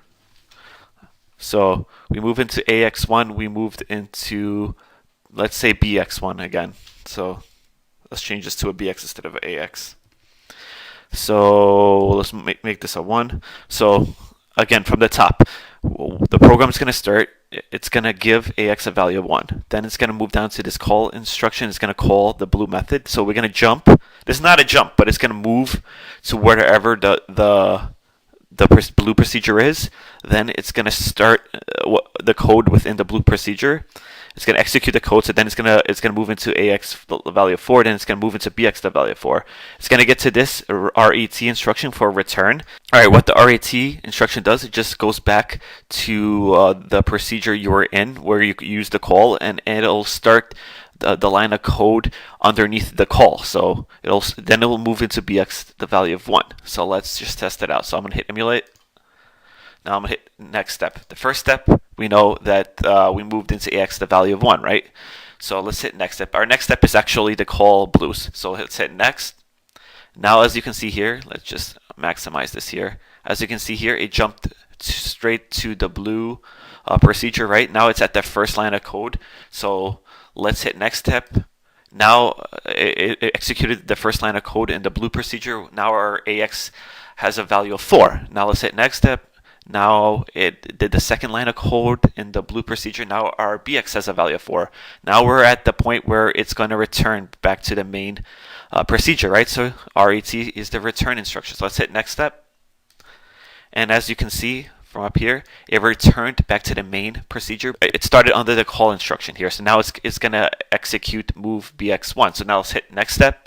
It moved into BX the value 1. Now it's going to go to the first line of the blue procedure again, just because that's the way that the program falls. So let's hit next step. AX has a value of 4 because we moved into AX the value of 4. Hit next step. BX has a value of 4 because we moved into BX4. Let's hit next step, and it should end the program there. So again, when we call a procedure, it goes to that procedure. It executes whatever's in that procedure, as many lines of code that it is. Once it gets to this RET instruction, it'll go back to the original procedure right under the call instruction. So it'll execute whatever's under the call instruction. Then the program will continue normally. So then it'll work normally and just go to next line, execute the next line, execute the next line. So yeah, that's how procedures work. That's how we can call procedures, and that's how this RET instruction works. So if you guys enjoyed this video, please give me a like. If you want more videos like this, please subscribe to my channel. I'm Rasim from rossmartech.com, and thanks for watching. What's up, guys? I'm Rasim from rossmartech.com, and this is another tutorial in assembly programming. Now in this class, I'm going to talk about nested procedure calls. So let's get started. A nested procedure calls occurs when a called procedure calls another procedure before the first procedure returns. It's a tongue twister, right? So let me explain to you exactly how that works. So here we know this is our main procedure, right? This is the first procedure. Now let's say we had more than one procedure. Let me create a couple. The first one I'm going to call sub1, right? I want to hit RET for return, and we have to end sub1, so sub1 and P, right, for end procedure. Let's make another procedure. Let's call this one sub2. Then we have to type in PROC, hit enter. We have to type in RET. Actually, we're not going to type in RET in this one. We're just going to end this procedure. So let's type in the procedure name, which is sub2. Then hit space and P for end procedure, right? So here we have 3 procedures now. We have the main procedure here, we have sub1, and we have sub2, right? So let's give sub1 a value first. Let's say we were to call sub1 from the main procedure, right? So let's type another instruction underneath this. Let's move into AX. The reason I did that is because we need somewhere for the return instruction to go, because the return instruction goes underneath the last call, so it would need somewhere to go. So that's why I moved into AX the value 1. So under here, let's say we call sub2, right? And let's fix this up a little bit. And in sub2, let's just type in RET. Return, right? So this is the way this is going to happen. Up here we have the main procedure. We're calling sub1, right? So it's automatically going to go to sub1. It's going to do the first instruction in sub1, which is another call instruction. So now we're calling sub2. So it's going to go directly to sub2. In sub2, there is no instruction. There's only the return instruction. So when we use the return instruction, it goes backwards, right? It will return back to the previous call right under the call instruction. So right under the call instruction, there's another return instruction, right? So that's going to go back to the main procedure, and right under the call instruction in the main procedure. Under the call instruction in the main procedure is moving to AX, the value of 1, right? So basically what this does is it keeps going to another procedure before it'll let the return function initiate. So what this does, it starts, then it goes backwards. So this type of programs are used when you want to retrace your steps, when the program needs to retrace the steps. So this is a perfect program for that. All right, so up here, this should be at main, not end. All right, let's hit emulate. So let's hit first step. Now we have this call sub1 instruction highlighted first because it's the first instruction here, right? So once I hit next step, it should go to sub1, right? So let's hit next step. Now we're in sub1, right? Now we're highlighting the call sub2 instruction. Once I hit next step, it's going to go to sub2, right? So let's hit next step. We're highlighting the return instruction, right? Once I hit next step, it should return back to sub1, right? So let's hit next step. It returned back to the sub1 under the call instruction, which is another return instruction, so we should go back to main, right? So let's hit next step. We're back in main under the call instruction. Now we're highlighting a move into AX value 1. Once I hit next step, the AX should have a value of 1. Now let's hit next step. Now as you can see over here, the AX has a value of 1. Again, nested procedures are used for when a program needs to retrace its steps, so it's perfect for that. It'll start and it'll go backwards, so it's basically retracing its step. All right, guys, let me go over that one more time. So let me hit emulate. Right here, the program starts. Right, the first call is highlighted, so call to sub1 is highlighted. When we hit next step, it's going to go to whatever is in sub1, the first line of instruction of sub1, right? So next step, we went to sub1 and highlighted the first line of instruction, which is another call instruction. So once I hit next step, all right, it should go to sub2 and it should highlight the first instruction in sub2. So let me hit next step. All right, we're in sub2 now, and it's highlighting the return instruction, right? So once I hit next step, we're going to initiate the return instruction. The return instruction goes back to the previous method where the call was initiated, and it'll highlight the instruction underneath the call, right? So let's hit next step. We're in the previous procedure, which is sub1, and we're at the instruction underneath the call, and underneath the call we have another return instruction. So once I hit next step, it should go back to main. So let's hit next step.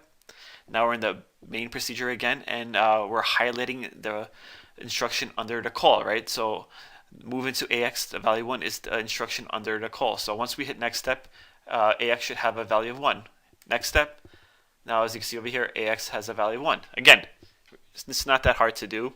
All we're doing is instead of returning a value right back to the procedure, the first instruction is a call, so it'll keep calling and keep moving to the next procedure.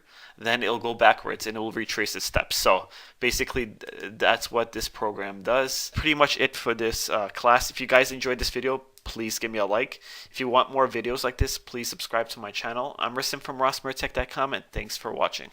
What's up, guys? I'm Rasim from rossmertech.com, and this is another tutorial in assembly programming. Now in this class I'm going to talk about the AND instruction, so let's get started. Now the AND instruction performs a Boolean bitwise AND operation between each pair of matching bits in two operands and places the result in a destination operand. Let me show you how that works. Now up here, this is a syntax of the AND operation. We start off by typing AND first, hit space, we type in our destination operand, hit comma, then we hit space and we type in our source operand. You guys want to make sure both operands are the same size. This is very important.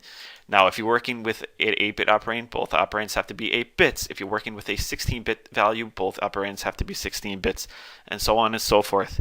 Now, this is the different combinations of the AND operation here. Now, we can AND one register to another register, right? But both registers, again, have to be the same size. We can AND a register into memory, but again, both registers and memory have to be the same size. We can AND registers into immediate values. Again, both the register and immediate value have to be the same size. We can AND memory into a register. Again, both memory and register have to be the same size. And we can AND memory into immediate value. Again, immediate value and memory have to be the same size. Now let me show you how the AND operation works. Now, it starts out by comparing two bits, right? It's the source operand and the destination operand. If both bits are 0, the result will be a 0. If one bit is 0 and one bit is 1, the result would be 0. If the first operand is 1 and the second operand is 0, the result would be 0. The only time you'll ever get a 1 as a result is if both operands have a 1 bit. So then 2 1 bits will give you a 1, otherwise everything else is 0. So let me just give you guys an example of that right now. Let's say we had 0, 0, 0, 0, that's 4, 5, 6. Let's make another 0, then a 1, right? This is an 8-bit operand here, 8-bit Boolean value, and it has a value of 1, right?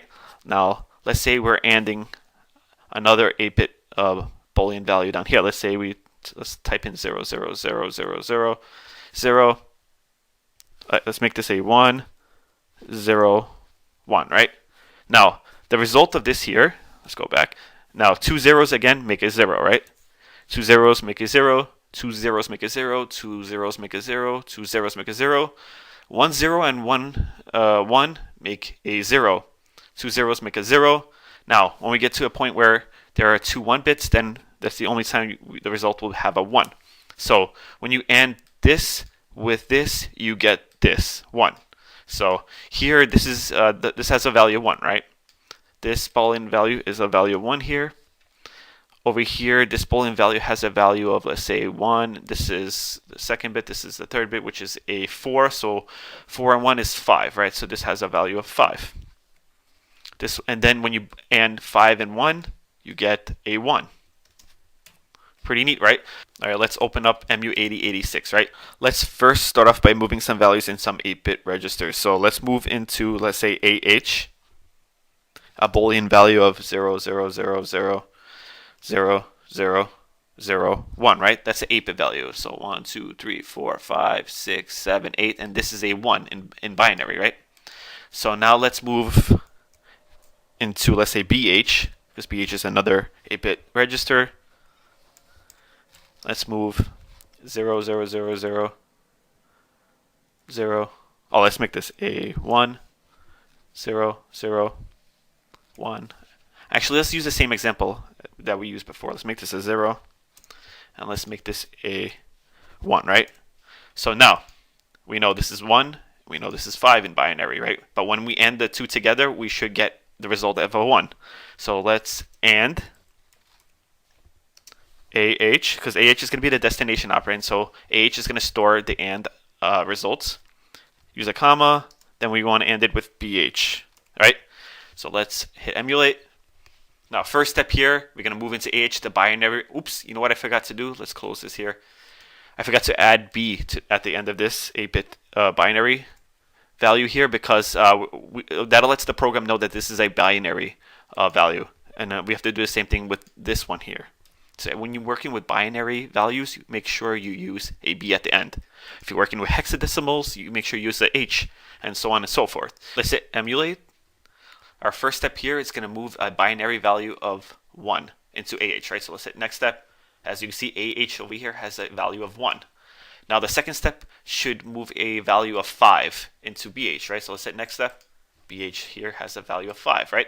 Now we're highlighting the AND operation over here. Once I hit next step, it's going to AND the AH and BH, and it's going to store the results in AH, because AH is the destination operand, remember? So let's hit next step. And as you can see, AH here has a value of 1, because when we ANDed it to, the result was 1. Let's go over what we did. See here, 0 and 0 make a 0, right? 0 and 0 make a 0. 0, 0 make a 0, 0, 0 make a 0, 0, 0 make a 0, 0, 1 make a 0, 0, 0 make a 0, 1 and 1 make a 1. So the result would be a 1 when you AND both operands. Alright guys, that's pretty much it. If you guys enjoyed this video, please give me a like. If you want more videos like this, please subscribe to my channel. I'm Rasim from RossMoreTech.com, and thanks for watching. What's up guys, I'm Rasim from RossMoreTech.com, and this is another tutorial in assembly programming. Now in this class I'm going to talk about the OR instruction, so let's get started. Now the OR instruction performs a Boolean OR operation between each pair of matching bits in two operands and places the result in a destination operand. So let me give you guys an example of that right now. Now here, this is a syntax of a OR operation. It's similar to AND, but that's as far as the similarities go. Now, we start off by typing OR, hit space, then we type in our destination operand, then use a comma afterwards, then we hit space, and then we type in our source operand. So that's the syntax of a OR instruction. Now let's go down here, and this is the different combinations of the OR instruction. We can OR a register into a register. We can OR memory into a register. We can OR immediate value into a register. We can OR a register into memory, or we can OR immediate value into memory. The one thing you guys have to make sure you do is make sure both operands are the same size. Both operands either have to be 8-bit, 16-bit, 32-bit, or whatever. So they can't be different sizes. They must be the same size. Very important. Down here, I'm going to give you an example of how the OR operation actually works. This is where the OR operation becomes completely different from the AND. The only similarity is when you have two 0 bits. If you have two 0 bits, then the result is a 1, right? If you have here a 0 and a 1, the result is always going to be a 1. If you have a 1 and a 0, the result will be a 1. If you have two 1s, the result will be a 1. Now, the result will always be a 1 as long as there's a 1. Otherwise, if there are two zeros, that's the only case when you'll ever get a 0. Alright, so that's how this works. And this is an AND symbol. The OR symbol is inverted. I don't know how to get that inverted symbol there, but it's the opposite way of the AND. So let's just type in OR. So, okay, now let's open up MU8086, right? Now I'll have MU8086 here. Now let me give you a demonstration of how the OR operation works. Let's first start out by moving some values, and we're going to use 8-bit values here. And we're going to use 8-bit registers. So let's move into AH, because AH is an 8-bit register. And let's move a Boolean value of 0, 0, 0, 0, 0, 1, 0, 0. We know this is a Boolean value. And after you type in a Boolean value, you have to make sure you type in a B, because that'll let the program know that this is a Boolean value. Now we know this is a 4, right? This is Boolean 4. Now let's move into BH, a Boolean value. So BH, let's type in 1, 2, 3, 4, 5, 6, 1, 1, right? And then we have to make sure we type in B. We know this is a 3, right? So now let's OR this. OR is our instruction, right? Hit space. We have to type in a destination operand. I'm going to use AH as our destination operand. Use a comma, hit space again. Now we have to type in our source operand, which is BH, right? And let's hit emulate. All right, the first step here is highlighted. Move into AH this Boolean value, which is 4. So once I hit next step or single step, AH should have a value of 4. Let's hit single step. Now, as you can see over here, AH has now a value of 4. Now it's highlighting our second step here. Our second step is move into BH, this Boolean value, which is a Boolean value of 3. So let's hit single step. Now, as you can see over here, BH has now a value of 3. Now it's highlighting the OR instruction. Now, once I hit single step, the results of AH, which is the destination operand, should be a 7, right? So let's hit single step, and as you can see now, AH has a value of 7. And I'm going to write the result underneath this here. So it's 0, 0, 0, 0, 0, 1, 1, 1, right? We know that's the result. That's a binary value of 7, right? Alright guys, so that's pretty much it. If you like this video, please give me a like. If you want more videos like this, please subscribe to my channel. I'm Rustin from RossMoreTech.com, and thanks for watching. What's up guys, I'm Rustin from RossMoreTech.com, and this is another tutorial in assembly programming. Now in this class I'm going to talk about the XOR instruction, so let's get started. The XOR instruction performs a Boolean exclusive OR operation between each pair of matching bits in two operands and stores the results in a destination operand. So let me show you guys exactly what that means. This is a syntax of a XOR instruction here. We first start off by typing XOR, hit space. We type in our destination operand, comma, hit space again, then we type in our source operand. So again, this is the syntax of the XOR operation. There are two operands here. It will get XOR'd, and the results will get stored in this destination operand. Now down here, this is how an XOR operation actually works. When comparing two bits, if both bits are 0, the results will be a 0. If one bit is 0 and one bit is 1, the result will be a 1. If one bit is 1 and one bit is 0, the result will be a 1. If both bits are 1, the result will be a 0. The way this works, two matching bits, whether it's 0 or 1, will give you a 0. Otherwise, everything else is a 1. So let me show you an example of that right down here. Let's use a 8-bit binary value down here. Let's type in 8 ones. So 1, 2, 3, 4, 5, 6, 7, 8. We know this is 255. This is the decimal of 255, right? And the hexadecimal of FF. How do I know that? Let's just copy it here. I have a neat tool that I use, and I'm going to open up my browser. This is a binary to decimal to hexadecimal converter. You can find this at mathisfun.com. I'll leave a link in my description. I have to, what did I copy? I copied the binary. Now all you have to do is paste whatever value you're trying to convert, right? And just hit enter and it'll convert it and it'll show you the differences in decimal, hexadecimal, and binary. So our 8-bit value of 8 ones has a decimal value of 255, right? And a hexadecimal of FF. So let's try another one down here. Let's XOR it to another 8-bit binary value. Let's this time use 7 ones, right? 1, 2, 3, 4, 5, 6, 7, and 1 0. So this I know has a value of 254 and a hexadecimal value of FE. So we're going to test it out right now. I'm going to copy this binary value here. We're going to open up our browser again. I'm going to paste it on top of here. Then I'm going to hit enter. And as you can see, it has a decimal value of 54 and a hexadecimal value of FE. Pretty cool, right? Now, let's XOR it down here. Okay, matching pairs will give you a 0, right? So 0, 0, 0, 0, 0, 0, 0. Now finally, we don't have a matching pair because the first bit is 1 and the second bit is 0, so that'll give you a 1, right? So the results of this binary value XOR to this binary value will give you a 1, a decimal value of 1. So let's test it out. Let's open up MU8086, right? We have to start off by moving around some values first. All right, we have to type in end P to end this procedure here. So let's just clean this up a little bit. And we got to move some values around. I'm going to use a 8-bit value, so we got to work with 8-bit registers. So let's move into AH. Our first value we used, that's 8 ones. 1, 2, 3, 4, 5, 6, 7, 8. We know this has a decimal value of 255 and a hexadecimal value of FF, right? So let's also move into BH, because this is another 8-bit register. 1, 2, 3, 4, 5, 6, 7, 0, right? So we know this has a value of 254 and a hexadecimal value of FE, right? Again, when working with binary values, right? You have to make sure you type at the end of the binary value B, so the program knows this is a binary value. So now let's use the XOR instruction. We have to type in XOR, hit space. We have to type in our destination operand. I'm going to make AH our destination operand, right? Comma, space, and now our source operand, which is BH, right?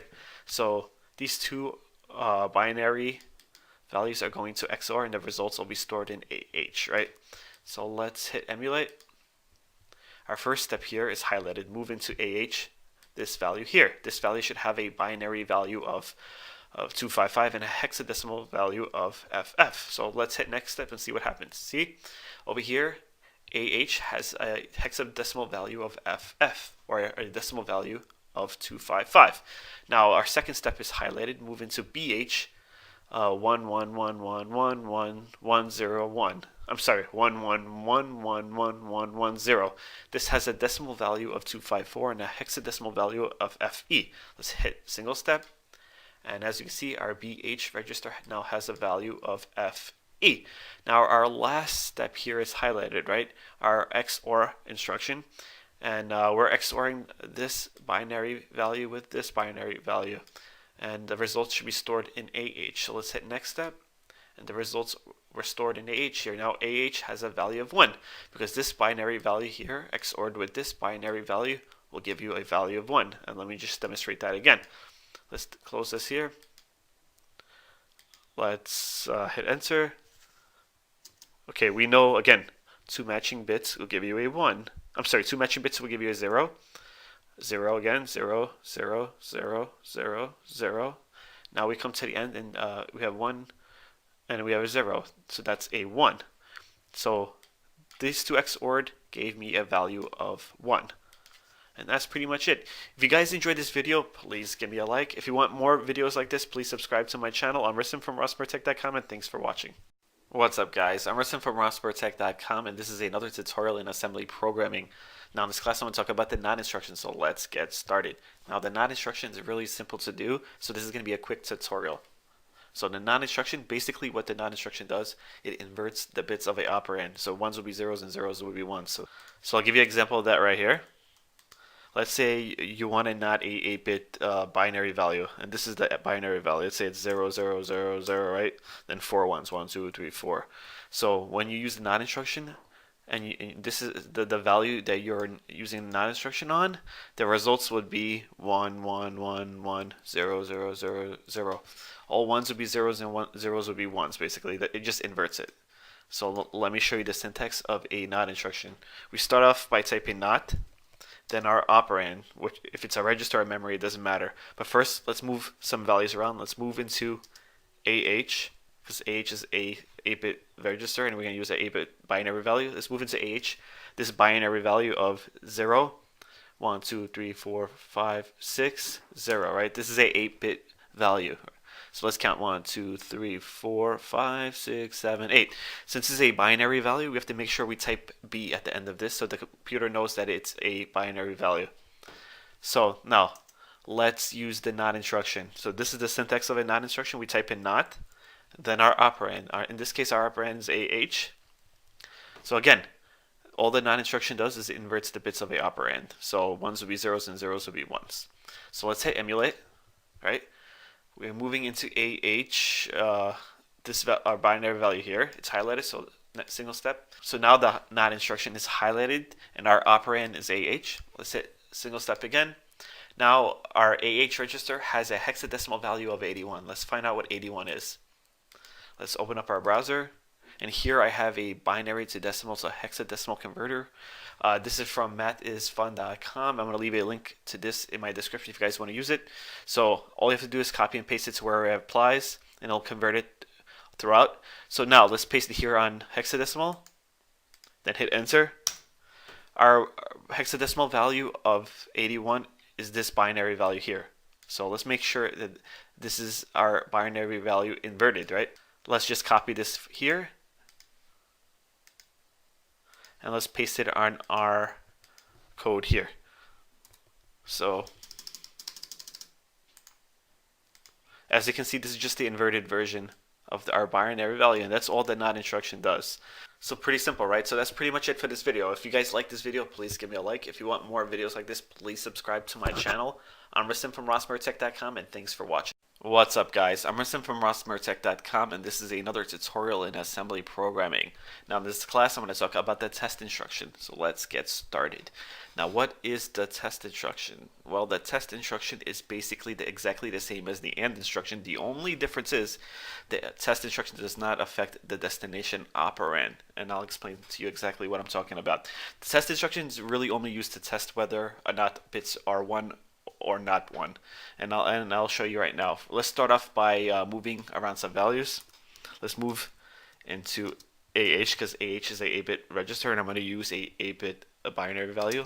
Let's move into AH, a 8-bit binary value of 0, 0, 0, 0, 0, 0, 0, 1. Right? Let's make sure this is 8. 1, 2, 3, 4, 5, 6, 7, 8. Right? Since it's a binary value, you have to type in B at the end so the computer knows it's a binary value.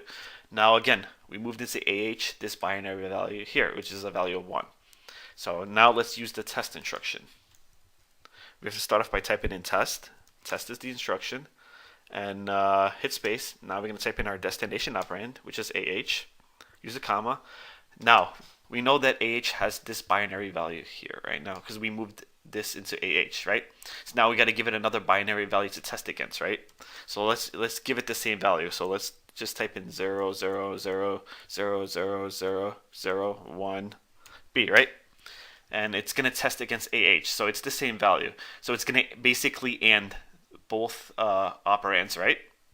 And we know when you AND an operand, 2 bits have to be both 1 for the result to be a 1. Otherwise, everything else is 0, right? So 1 and 1 will be a 1. The rest would be a 0. If 1 was 1 and 1 was 0, it would still be a 0. So again, once we hit emulate, the destination operand is not affected. It's only used for testing purposes. And the way that the test works It'll change the flags, mainly the 0 flag, right? So if the 0 flag is 1, that means the results are all 1, and that means the bit you're testing does not have a pair of matching bits, basically. No bits are matching at all. So if the 0 flag is 0, that means there are matching bits. So let's test it out right now. Let's hit emulate. Right now it's highlighting our move into AH, this binary value. Let's hit single step. Now our AH register has a value of 1, right? So now it's highlighting this test instruction here, right? Let's hit next step. Now our AH value still has a value of 1, because remember I told you it does not affect the destination operand at all. It's only used for testing purposes. Now again, the way we test is by observing the flags, and let me open the flags here. Right now, our 0 flag is set to 0. The reason it's set to 0 is because we have a pair of matching 1s, right? And the result then will be a 1. So then we know that there are a pair of matching 1s because we had a result of 1. Otherwise, the result will be a 0. And that's why the 0 flag is set to 0, right? So now let's change this. Let's close this here, right? Let's make this a 0 instead. So the result will be all 0. So let's hit emulate. Let's hit single step and open up our flags. Let's take a single step again. And as you can see, our 0 flag is set to 1 because the result is 0 and there were no pairs of matching 1s. That's pretty much it. The only reason to ever use the test instruction is to test whether or not bits in a specific operand have 1s or not. That's the only reason. Otherwise, you'll never use it.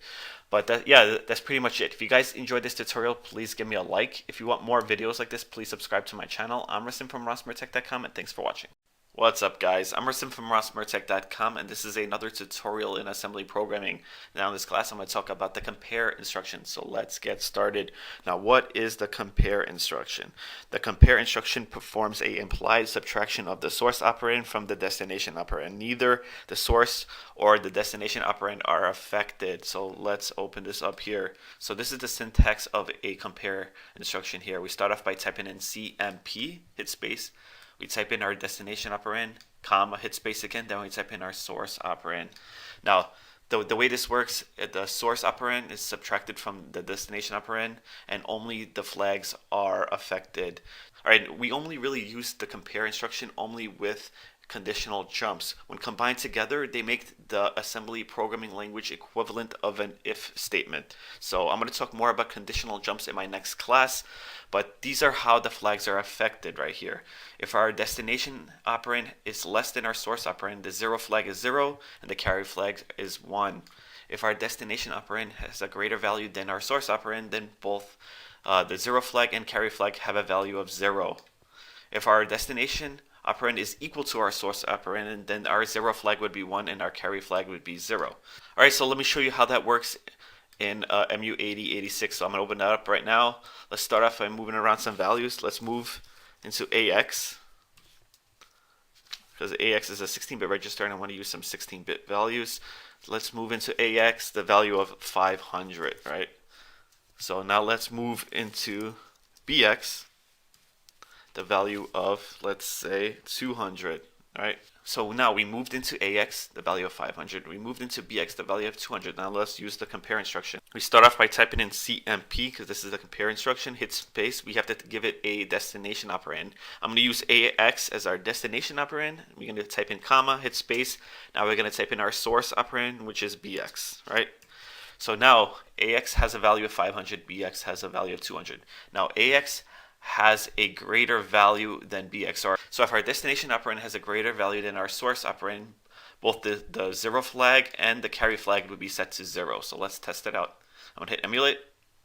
Let's hit single step. So we're moving into AX, the value of 500. Now the second line of code is highlighted. We're moving to BX, the value of 200. So let's hit single step again. Now BX has a value of 200. Now our compare instruction is highlighted. So once I hit next step, the flags will be altered. So let's hit single steps. So right here, as you can see, our destination operand and our source operand are not affected. The value is exactly the same. The only thing that is affected is these flags here. So Our carry flag here is set to 0, and our 0 flag is set to 0 because the destination operand had a greater value than the source operand. Let's test something out. Let's turn this around. Let's make this 200. Let's close this first. Let's make AX have a value of 200, and let's give BX a value of 500. We changed it around. Now our destination operand has a smaller value than our source operand. So let's find out what happens. So if our destination value has a lesser value than our source operand, the 0 flag should be set to 0, and the carry flag should be set to 1. Let's find out. Let's hit emulate. Alright, so our first line of code is highlighting. We're moving into AX, the value of 200. Let's hit single step. Now AX has a value of 200 here. Now the second line of code is highlighted. Move into BX, the value of 500. So let's hit single step. Now BX here has a value of 500. Once I hit single step, neither of the AX or BX are going to be altered at all. Only the flags will be altered. So let me just open up the flags here. So our compare instruction here is highlighted. Once I hit single step, the flags will be altered. So let's hit single step, and now as you can see, the flags are altered here. So again, our destination operand has a smaller value than our source operand over here. So let's open this up again. Our destination value, if it has a smaller value than our source operand, then the 0 flag would be set to 0 and the carry flag would be set to 1. Let's find out. Our carry flag is set to 1 and our 0 flag is set to 0. Pretty cool, right? So let's close this up here. Let's try something else. Let's make them both equal to each other so the 0 flag is set. So let's make this one 500. Now both AX and BX have a value of 500, so when they compare, they're going to subtract each other, and then the result will be a 0. So then the 0 flag will be set to 1 and the carry flag will be set to 0. So let's hit emulate. Let's hit single step. Now our AX has a value of 500. Let's hit single step again. Now BX has a value of 500. Now our compare instruction is highlighted here. Again, only our flags will be altered. So let's hit single step. Our flags are altered. Again, the carry flag has a value of 0 and the 0 flag has a value of 1 because they're equal to each other, and the result was 0 since they subtract each other. Cool, right? Again, we only use the compare instruction only with conditional jumps because the two combined create a assembly programming language equivalent of a if statement. So that's the only reason we'll ever use them. But that's pretty much it for this video. If you guys enjoyed this video, please give me a like. If you want more videos like this, please subscribe to my channel. I'm Rasim from RossMoreTech.com, and thanks for watching. What's up, guys? I'm Rasim from RossMoreTech.com, and this is another tutorial in assembly programming. Now in this class I'm going to talk about conditional jumps, so let's get started. Now what are conditional jumps?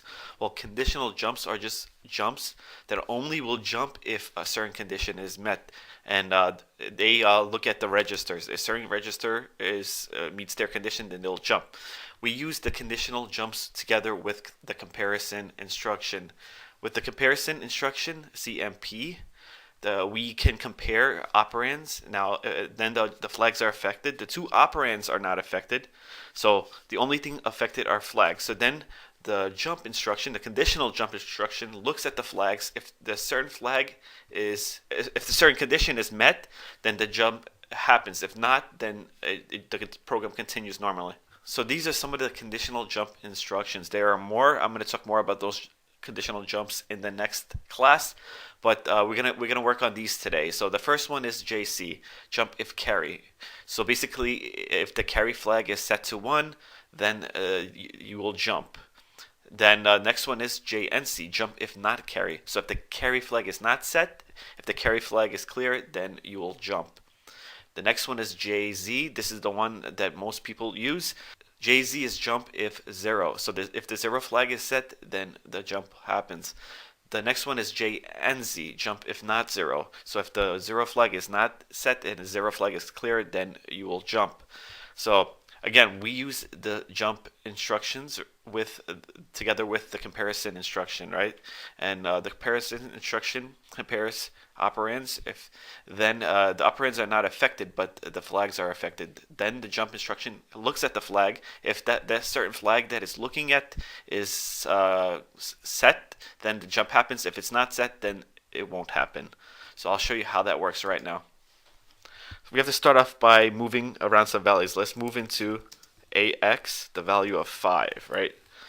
And now AX has a value of 5. Let's use the CMP instruction to compare instruction. So CMP, and we want to compare whether AX has a value of 5, right? So AX 5, right? So what this is going to do, it's going to subtract 5 from AX, and it's not going to affect the operands, right? And the only thing that's going to be affected is the flags. So it's going to subtract those two, and the flags are affected, right? Once it subtracts the 2, it should be a 0. The 0 flag should be set because we moved into AX the value of 5, right? Then when we compared a 5 with AX, they're going to subtract, then we're going to get a 0, so then the 0 flag should be set. So then let's use the jump if 0. So JZ is jump if 0, right? And let's create a label to jump to. Let's say L2, right? Let me create the label down here. So L2, and we got to use colon, right? So this is our label. This is the spot it's going to jump. It'll jump right under here and execute whatever instruction is under the label. So, right, we typed in L2. Now let's add some code under L2 here. Let's move into AX. I'm sorry, let's use BX. Let's move, let's say 6, right? So let's move some values in between here. So move into, let's say, BX, let's say 1, right? So, okay, I'll explain exactly what's going on. We started off by moving the value of 5 into AX, right? So now AX has a value of 5. Okay, now we use the comparison instruction, right? We're comparing the value of 5 with AX. AX has a value of 5, so they're going to subtract each other, right? The comparison operator subtracts the both values. It doesn't alter the values, it just subtracts them, and then if it affects the flags. And since 5 minus 5 is 0, right? They're equal to each other, the 0 flag will be set. So now here we have the conditional jump here. This is jump if 0. So this will jump only if the 0 flag is set. So the 0 flag is set here. So then it will jump to our label L2, and then it will start the code here. So then it should move into BX6, and it should bypass this here, right? So move into BX1. Let's test it out. That's it. It's highlighting our first instruction, move into AX the value of 5, right? Once I hit single step, AX should have a value of 5. So let's hit single step. As you can see, AX has a value of 5 up here. Let me just move this up here. As you can see, AX has a value of 5. Now it's highlighting our second instruction, the comparison instruction, right? Once I hit single step, the comparison instruction is not going to alter the values at all. It's just going to affect the flags right here. So I'll move the flags up here. So right now the flags are 0, right? So once I hit single step, the flag should be altered, right? So let's open this up here. So our 0 flag is set because the two values were the same, and the comparison operator subtracts the values, and L we have a 0, and the 0 flag is set. So now here it's highlighting jump if 0. So this will jump to our label only if the 0 flag is set. In our case, the 0 flag is set, so it should jump straight to here. Let's hit single step. As you can see, it jumped right under the L2 label because that we put the L2 label next to our jump. So it completely bypassed this, right? What the conditional jumps do, they're like their equivalent of an if statement, basically. And you're testing conditions. If certain conditions are met, then you do something. Otherwise, you do something else, right? So let's try something else, right? Let's close this here. Let's try another conditional jump instruction. Let's try jump if 0 flag is not set. So that's JNZ. Let's open up MU886. Let's type in JNZ, right? So right here, we're going to leave our values the same. So the 0 flag will be set, so it won't jump straight to L2. It will first execute this, then it'll go to L2, right? So let's hit emulate. First line of code is highlighted, so let's hit single step. Now our AX has a value of 5. The comparison instruction is highlighted, right? So let me open up the flags here so you can see. So once I hit single step, nothing will be affected other than the flags. Let's hit single step here, and there's again the 0 flag is set because we didn't alter the values at all, right? So right now our conditional jump is highlighted. Right here is jump if the 0 flag is not set, right? So it's not going to jump. It should move straight to this here because the 0 flag is set. So let's hit single step, and as you can see, it moved right under. It did not jump to our label here because the 0 flag was set. And this conditional jump would only jump if the 0 flag was not set. So pretty cool, right? Let's try another one. Let's try jump if carry, JC. The carry flag can be set if when using the comparison instruction, and if the result is not equal, then the carry flag is set. So this conditional jump here is JC. So let's try it out. So let's jump if the carry flag is set. So let's type in C. So JC, jump if carry flag is set. Leave these two values the same, the carry flag won't be set. So let's make this one a 4. Since the answer is not going to be equal, the carry flag will be set. So let's hit emulate. Our first line of code is highlighted. Move into AX, the value of 4. Let's hit single step. Next line of code is highlighted, the comparison operator, right? Let's hit single step. And our flags are affected here. See, the carry flag was set to 1 because they were equal, right? And the 0 flag wasn't set, so the carry flag was set. So now right here, our conditional jump is highlighted, jump if carry flag is set. So it's going to jump to our label because the carry flag is set. So let's hit single step. As you can see, it bypassed this here and jumped straight to our label. And now let's hit single step. Now it moved into BX, the value of 6, and completely skipped this here. Let's try another one. Let's try jump if not carry. So JNC, if the jump if the carry flag is not set. So it's basically like the jump if 0. So let's make this 5 again. And let's make this jump if not carry. So add an N between here. JNC is the instruction. So basically this will jump only if the carry flag is not set. So let's hit emulate. Our first line of code is highlighted. Move into AX, the value of 5. Let's hit single step. Now AX has a value of 5. Our second line of code is highlighted, the comparison instruction, right? So again, the flags are only affected. The values are not affected at all. So let's hit single step. As you can see, our carry flag is 0, right? Because our carry flag was not set, so it should jump, right?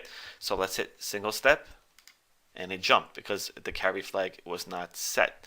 So that's pretty much it. So again, this is going to be part 1 of conditional jumps. Our next part, I'll be talking about equality comparison and the equality jump instructions. So if you guys like this video, please give me a like. If you want more videos like this, please subscribe to my channel.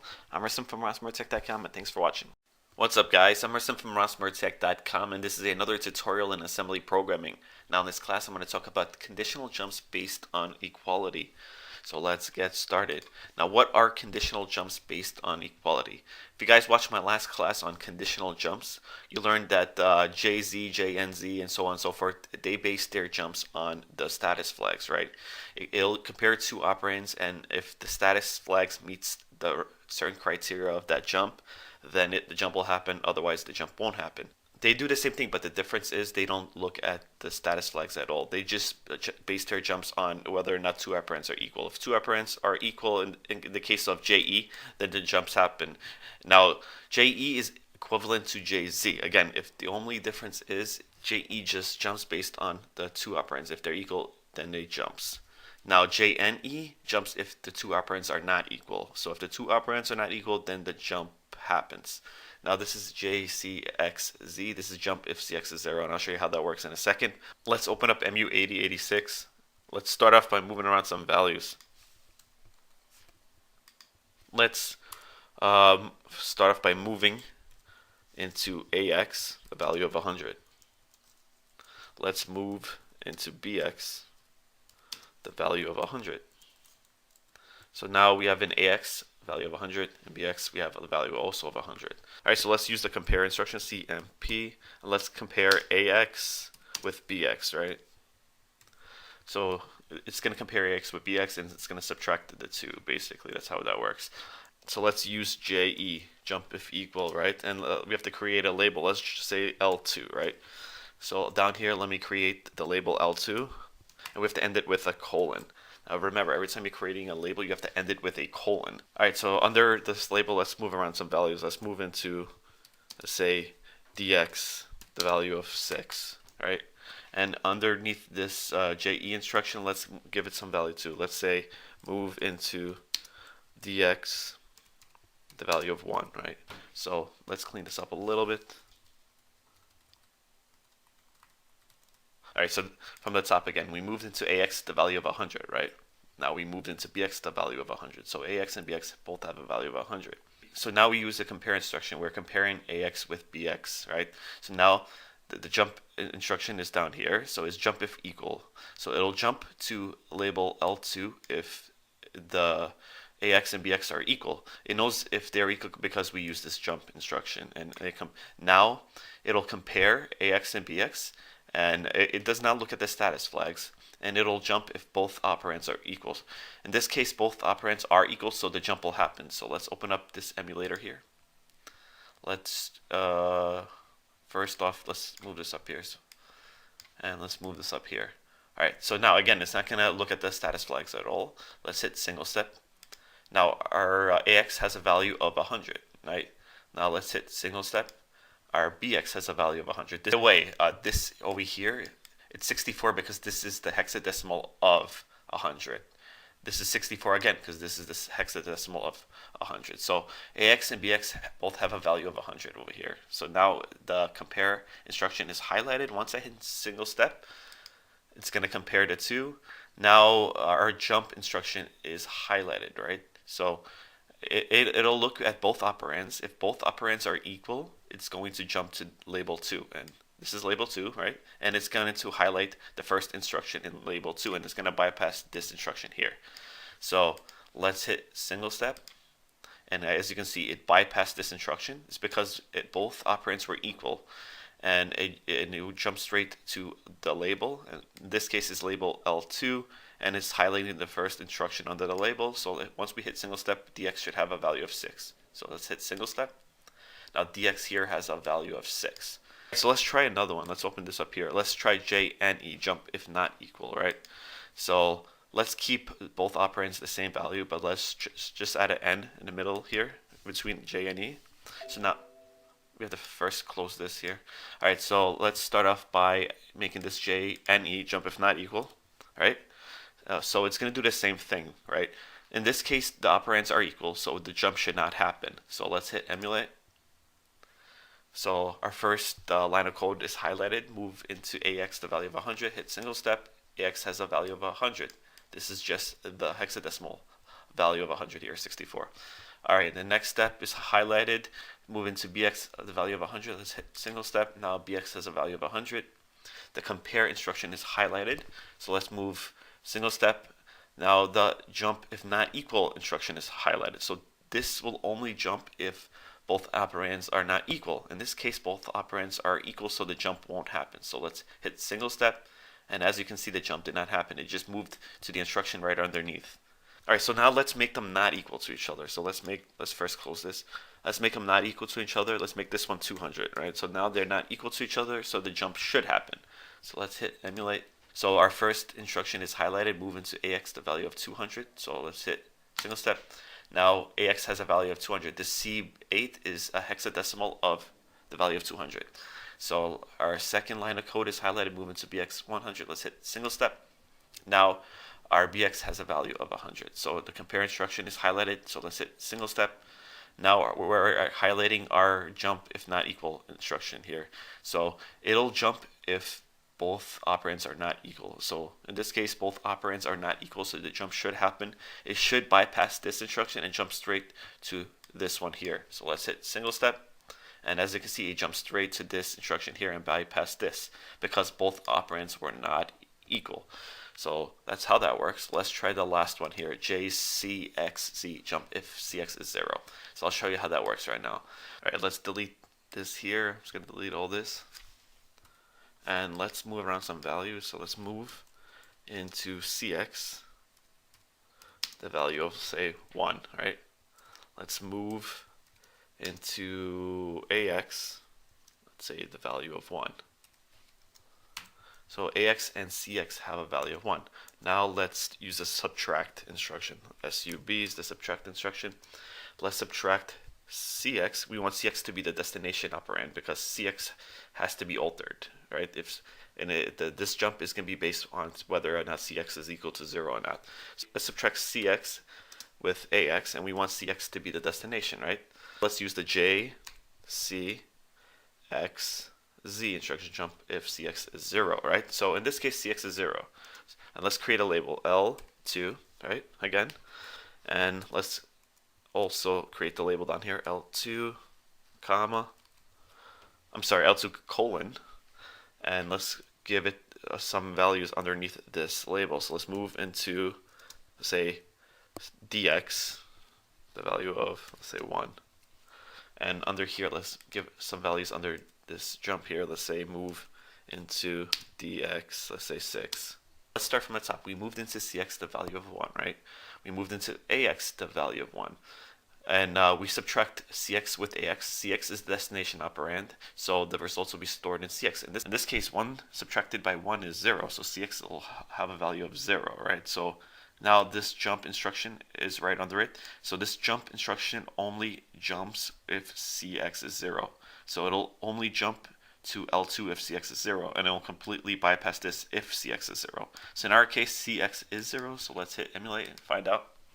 Our first line of code is highlighted, move into cx the value of 1. Let's hit single step. Cx over here has a value of 1. Now our second line of code is highlighted, move into ax the value of 1. Let's hit single step. Now ax here has a value of 1, right?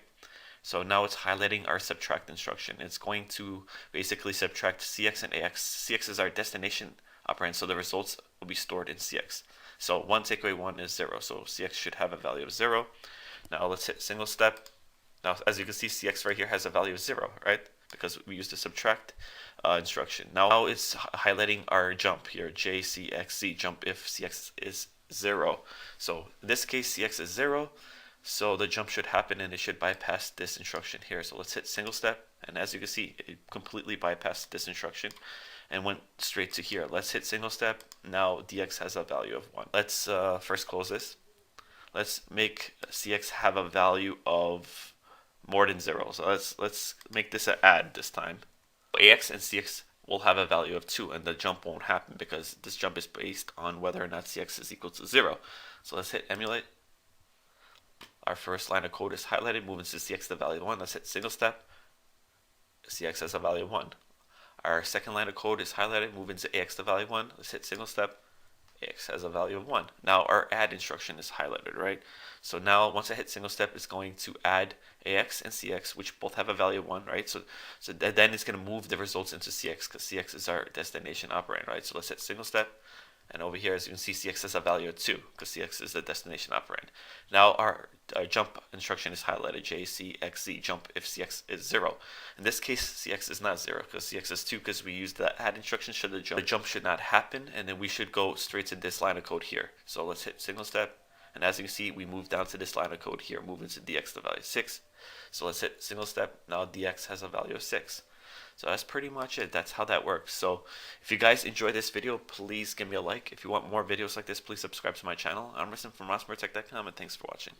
What's up, guys? I'm Rasim from rossmartech.com, and this is another tutorial in assembly programming.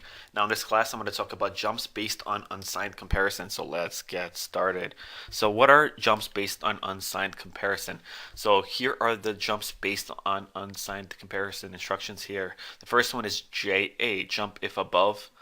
If left operand is greater than right operand, then the jump happens. So the next one is JNBE, jump if not below or equal. It's basically the same as JA. The next one is JAE, jump if not or equal. So basically if the left operand is greater than or equal to the right, then the jump happens. So JNB, jump if not below, is the same as JAE. The next one is JB, jump if below. So if the left operand is less than the right operand, then the jump happens. So the next one is JNAE, jump if not above or equal, same as JB basically. The next one is JBE, jump if below or equal. So basically if the left operand is less than or equal to the right, then the jump happens. Now the final one is JNA, jump if not above. It's basically the same as JBE. So alright, so I'm going to open up MU8086 here so we can test some of these out. So let's try the first one, JA, jump if not above. So the first thing we're going to need to do, I'm going to minimize this. The first thing we're going to need to do is move around some values, right? Let's move into, let's say, AX. Let's say 10, right? And let's move into BX. Let's say 11, right? So let's Let's open this up. So the first one is jump if above. So if left operand is bigger than the right operand, the jump happens. So we're gonna make the left bigger than the right. So let's compare, and let's make the AX the left one. I'm sorry, the BX the left one because it's greater. And let's compare it with AX, right? We know the compare operator doesn't change the values. All it does is compare, it subtracts the two, right? And it compares. So now we're going to use the jump, right? So let's add the jump now. JA is our instruction, jump if above, right? If the left operand is greater than the right. So let's create a label. I'll call mine L1, right? So let's make our label down here, L1, and we have to add a colon. Every time we create a label, we have to add a colon at the end. If we're using the label, if we're invoking the label, we don't have to add that colon, only when we're creating the label. Now let's add some instructions in between this here. Let's move around some values. Let's move into CX. Let's say 5, right? And let's move some values. Let's first tighten this up a little bit. Let's move some values under the label. So let's move into CX. Let's say 4, right? So let's start from the top. We moved into AX the value of 10, right? We moved into BX the value of 11. So we compared the two. We wanted BX to be the left operand, right? Because the left operand is greater. So BX is the left and AX is the right. So this jump instruction JA jumps if the left operand is greater than the right. So in this case, the left operand is greater than the right. So it should jump to L1 here, and then it should move into CX the value of 4. And I should bypass this instruction here. Let's test it out. I'm going to hit emulate. Okay, here, let's see. Our first line of code is highlighted. Move into AX the value of 10, right? So once I hit single step, AX should have a value of 10. As you can see, AX has a value of 10. This is a hexadecimal value of 10 here. Now, our second line of code is highlighted. Move into BX the value of 11. I'm going to hit single step, and now BX has a value of 11. Now, our third instruction here is highlighted. Compare BX with AX, right? BX is our left operand here. So it compares the two, right? And once I hit single step, now our next instruction is highlighted JA, jump if above, right? It uses the compare instruction, right? And it'll test whether or not our left operand is greater than our right. If that's so, then the jump happens. So let's hit single step, and as you can see, the jump happened. Then it completely bypassed this instruction here and jumped right under this label. So now this instruction here is highlighted, move into CX the value of 4, right? So once I hit single step, CX should have a value of 4. As you can see right here, CX has a value of 4. So let's move around the values, right? Let's make the left operand smaller than the right. So let's make this one 11. We have to close this first. Let's change this AX to 11 and BX to 10, right? So now the right operand is greater than the left, so the jump will not happen. So let's hit emulate, right? Let's hit single step, single step, single step. Now we're highlighting our jump here, JA, and the jump should not happen. So let's hit single step. Oops, let's hit single step. And the jump did not happen because the left operand was less than the right operand, and it went to the instruction right underneath. So once I hit single step, CX should have a value of 5 now. Let's try our next one. Let's close this here first. Let's open this up. Our next one is JNBE, jump if not above or equal. It's basically the same as JA, so let's just test it out. So JNBE, right? Let's replace this with JNBE, right? Now let's make the left value greater than the right. So I'm going to make this one a 10 again, and I want to make this one 11, right? Because our AX is our right operand and our BX is our left, and we want this jump to happen. So basically JNBE is the same as JA, jump if above. So basically this is jump if not below. It's pretty much the same. So let's hit emulate. Our first line of code is highlighted, move into AX the value of 10. Once I hit single step, AX has a value of 10. Our second line of code is highlighted, move into BX the value of 11. Again, once I hit single step, now BX has a value of 11. Our third instruction here is highlighted, the compare instruction, and we're comparing BX with AX, so let's hit single step. Now our jump instruction is highlighted, JNBE, jump if not above. So JNBE is jump if not below. So if our left operand is not below our right, then the jump happens. So our left operand is greater than our right, so the jump should happen. Let's hit single step. and the jump did happen. Completely bypass this instruction here and move straight to the instruction under the label. So once I hit single step, it should move into CX the value of 4. So let's hit single step. Now CX has a value of 4. Let's switch these around again. Let's make this one 11. Okay, I gotta close this again. Alright, let's make this one 11. Let's make BX 10, so the jump won't happen. So I'm gonna hit emulate. Let's hit single step. I'm gonna skip to the jump instruction. Now once I hit single step, the jump should not happen. So let's hit single step, and as you can see, the jump did not happen, and it moved to an instruction underneath the jump. So I hit single step, CX should have a value of 5. So single step, CX has a value of 5. Let's try another one. Let's close this here. Let's try JAE, jump if above or equal. So if the left operand is greater than or equal to the right, then the jump will happen. So let's test it out. JAE, jump if above or equal. Let's first make them equal. I want to make them both 11, right? So basically they'll jump if the left is greater than or equal to. So in this case it's equal to, so the jump should still happen. So let's hit emulate. I'm going to hit single step, right? AX has a value of 11. Now I'm going to hit single step. Now BX has a value of 11. Now the compare instruction is highlighted. I'm going to hit single step. Now it's highlighting JAE, jump if greater than or equal to, right? So let's hit single step, and jump happened because the left operand and the right operand were equal to each other. So let's close this and try something else. Let's make the left greater than, right? So let's make BX 12, and the jump should still happen. So let's hit emulate.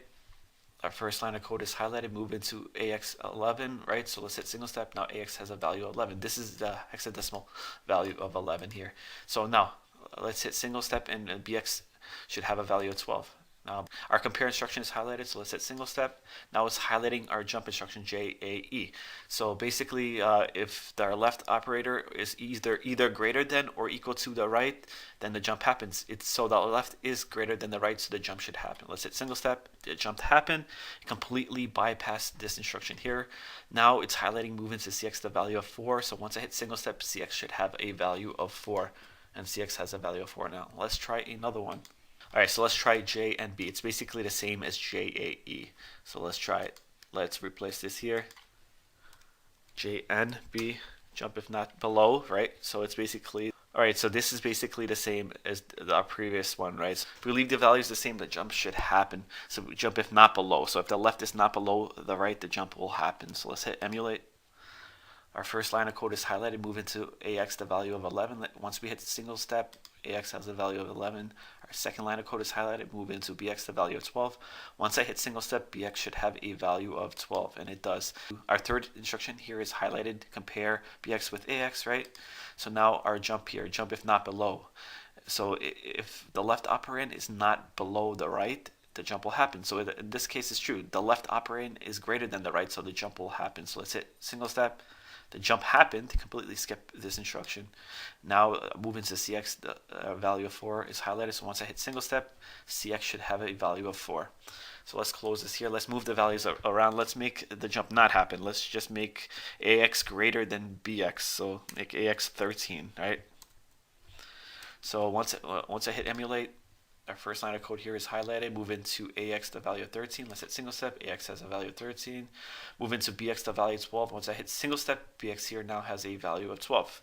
O is highlighted. So basically, the left is below the right, so the jump will not happen. So let's hit single step. The jump did not happen. It's highlighting the instruction right underneath the jump. Let's hit single step. Now CX has a value of 5. So let's try another one. Let's try JB, jump if below. Basically, jump if left is below the right. So let's try it out. Let's replace this with just a B here. So JB. So the left, if the left is less than the right, the jump happens. So in this case, it's true. BX is less than AX, so it is less than the right. So let's hit emulate. Let's hit single step, move into AX. The value of 13 is our first instruction. Let's hit single step. AX will have a value of 13.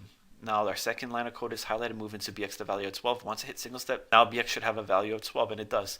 So our third instruction is highlighted, compare BX with AX. So I hit single step. Now it's highlighting our jump here, our jump instruction, JB, jump if below. If the left operand is below the right, the jump will happen. In this case, it's true. So let's hit single step. and the jump happened. Now we're highlighting our instruction under the jump, and it's moving to CX the value of 4. So once I hit CX single step, CX should have a value of 4, and it does. CX now has a value of 4. Let's just switch around the value so it's not true. So let's make this one 12. Let's make this one 13, right? So let's hit emulate, hit single step, hit single step, hit single step. Now our jump instruction here is highlighted. So once I hit single step, the jump will not happen. As you can see, the jump did not happen. Now once I hit single step, we're going to move into CX the value of 5. As you can see now, CX has a value of 5, right? So it's basically jump if below. It wasn't below, it was above. Or actually they were equal to each other. So the jump did not happen. So the jump only would take place if the left operand was below the right. Since they were equal, jump did not happen. Let's try another one. Let's try JNAE, jump if not above or equal. It's basically the same as JB, if jump if below. So let's try it out. JNAE.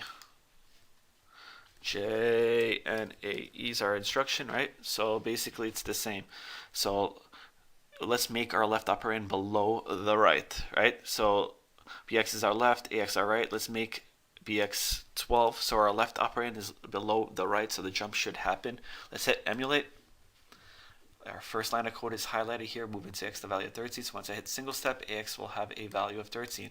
So our next one here, moving to BX, the value of 12. Once I hit single step, BX should have a value of 12, which it does. So now our jump instruction is highlighted jump if not above or equal. So the jump should happen. Let's hit single step, and the jump happened, right? So the jump happened because the left operand is below the right, so the jump happened. So now it's highlighting move into CX the value of 4. Once I hit single step, CX should have a value of 4. And as you can see, CX has a value of 4, right? Let's try something else now. Sorry, let's try JBE now, right? Jump if below or equal. So if the left operand is below or equal to the right, then the jump happens, right? So what was that instruction again? Okay, it was JB. Let's open up MU8086. Let's minimize this. Let's replace this with JBE. Jump if below or equal, right? So if the left operand is below or equal to the right, then the jump happens. So let's make them equal. So since they're equal, the jump will happen, right? So let's hit emulate. Let's just skip to the jump instruction. Once I hit single step, the jump should happen, right? As you can see, the jump happened to completely bypass this instruction here because they were both either below or equal. In this case, they were equal. So let's make the left operand below the right. So the BX is the left, so let's make this a 12, so it's below the right. So the jump will also happen. So let's hit emulate. Let's hit single step, let's just skip to the jump instruction here. So once I hit single step, the jump should happen, right? So hit single step, the jump happened because the left was below the right, right? So let's hit single step again. Now CX has a value of 4. Pretty cool, right? So let's try another one. All right, the last one here, JNA. It's basically the same as JBE, jump if not below, right? So let's try it out, JNA. Right. So if the left is not below the right, the jump will happen. So let's make this a 13. So the jump will happen because the left operand is not below the right. So they're equal. So the jump should still happen. Let's hit emulate. Our first line of code is highlighted. Move into AX, the value of 13. Let's hit single step. AX now has a value of 13. Now our second line of code is highlighted. Move into BX, the value of 13. Let's hit single step. BX now has a value of 13. Our compare instruction is highlighted. Once I hit single step, it's going to compare BX with AX. Now our jump here, jump if not below, basically. So they're equal to each other, so the jump should still happen. And the jump did happen. So now we're moving into CX, the value of 4. Once I hit single step, CX here now has a value of 4. Alright, so that's pretty much it for this tutorial. If you guys like this video, please give me a like. If you want more videos like this, please subscribe to my channel. I'm Rasim from RossMurtech.com, and thanks for watching. What's up, guys? I'm Rasim from RossMurtech.com, and this is another tutorial in assembly programming. Now in this class, I'm going to talk about a conditional loop instruction called loop Z, loop if 0. Now loop if 0 is identical to the loop instruction. The only difference is it has an extra condition. The 0 flag must be set for the loop to continue to happen. So I'll show you guys the syntax right now of the loop Z instruction. This is the syntax. Loop Z is our instruction. Then we hit space and we type in our destination, which is normally a label, right? So if ECX or CX, depending on if you're using a 32-bit or a 16-bit operand. If you're using a 32-bit operand, then you use ECX as the counter. If you're using a 16-bit operand, then CX is the counter. So if ECX or CX is greater than 0, right? Because if it hits 0, then the loop stops. And if the ZF, the 0 flag, is set to 1, the loop happens. Otherwise, the loop stops. So let's open up MU8086 so I can show you exactly how it works. The first thing I want to do is type in a label, right? I'm going to call mine top, and we have to end it with a colon because it's a label, right? On the bottom here, we're going to end it with a loop Z instruction and hit space, then type in our label name, which is top. So this is the body of this loop Z instruction here, right? So it'll keep jumping to the top of this label here, and it'll highlight whatever code is under the label. It'll keep doing that as long as the ECX or CX is greater than 0 and the 0 flag is set to 1. It'll keep the loop going, otherwise the loop will stop. Now, since it's a loop instruction, right, we got to use CX or ECX as a counter. Since I'm going to work with 16-bit operands, I'm going to use CX as the counter, so we got to set a value for CX. So I'm going to move into CX the value of 5 because I want this to loop 5 times. So now we set the counter to 5, right? Every time the loop happens, the CX gets decremented by 1. So once CX is equal to 0, the loop stops. You got to remember, the loop will only take place as long as the CX register is greater than 0 and the 0 flag is set to 1. So the 0 flag must be set to 1 for the loop to take place. But in this loop, I wanted to print a character on the screen. I wanted to print character 5. So we're going to move into DL, right? 5. Now we got to add into DL 48. The reason we're adding into DL 48 is because we want to convert this integer value of 5 into character 5. So it prints character 5 on the screen, right? Now we're going to move into AH to H. That's the code for print character. Then we're going to type in INT, hit space, 21H is the code just like do it. Basically, INT21H initializes whatever you want it to do. So now let's tighten this up a little bit. All right, so let's hit emulate. Then let's hit run. All right, as you can see here, it only printed out a 5 one time. So the loop did not continue going on. The reason the loop didn't continue going on is because, as you can see here, the 0 flag was not set. The 0 flag is 0. How do we set the 0 flag? We can use the compare instruction because the compare instruction does not alter any operand. It only alters the flag. So we can add another value on top of the loop here, right? We can move into, let's say, BX. Let's say 5. Let's move into BX the value of 5, right? So now we moved into BX the value of 5. Right before the loop instruction here, I'm going to use the compare instruction, CMP, and I'm going to compare BX with 5, right? So we all know that the compare instruction does not alter the operands. All it does is alter the flags. It basically subtracts both operands, and then depending on the results, it alters the flags. In this case, it's going to subtract 5 with BX. I gave BX a value of 5, so then the 0 flag should be set to 1, and then the loop will keep on continuing. So let's hit emulate. Let's hit run.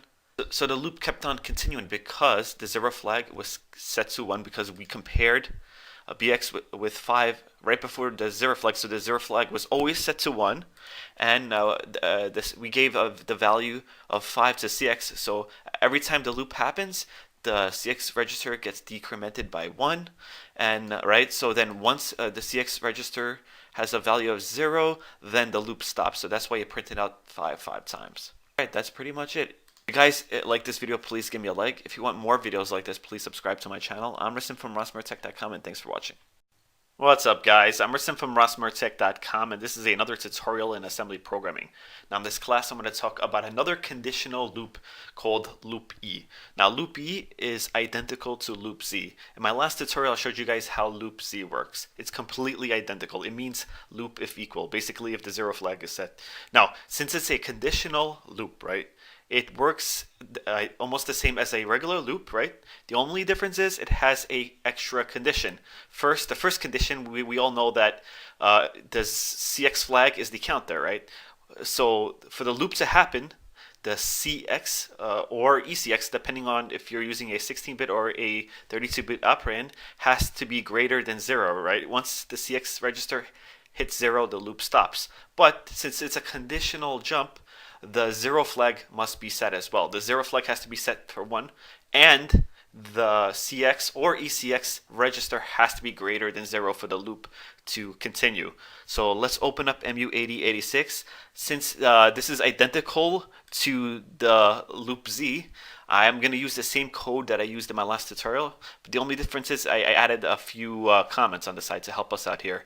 Now, as you can see here, I just added the loop E instruction in place of the loop Z. So this is the exact same code we used in our last tutorial. I'm going to describe what every line of code does here. Now the first line of code here, we moved into CX the value of 5. We moved into CX the value of 5 because we want to set the CX counter to 5. We want this loop to continue 5 times, right? Now we moved into BX the value of 5 as well. The reason we moved into BX the value of 5 is because right before the loop instruction down here, we want to compare BX with 5. We want to set the 0 flag, so the loop continues, right? So that's the main reason why we moved into BX the value of 5, so we could compare down here BX with 5, so the 0 flag is set, so the loop continues.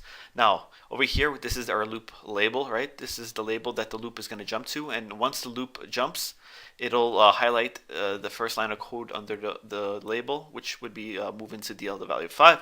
Now we moved into DL the value of 5 because we want the 5 to print out on the screen, right? And we added into DL48 because we want to convert that value of 5 into character 5, so it prints character 5 on the screen, right? So our next line of code here is move into AH2H. This is the code for print character. So whatever value is in the DL register, it'll print on the screen. INT21H is the code to like initialize the whatever code you want it to do. Like in this case, to move into AH2H, it's just a code for do it. It just means do it. Now under here is compare BX with value of 5. I just explained to you why we're comparing BX with 5.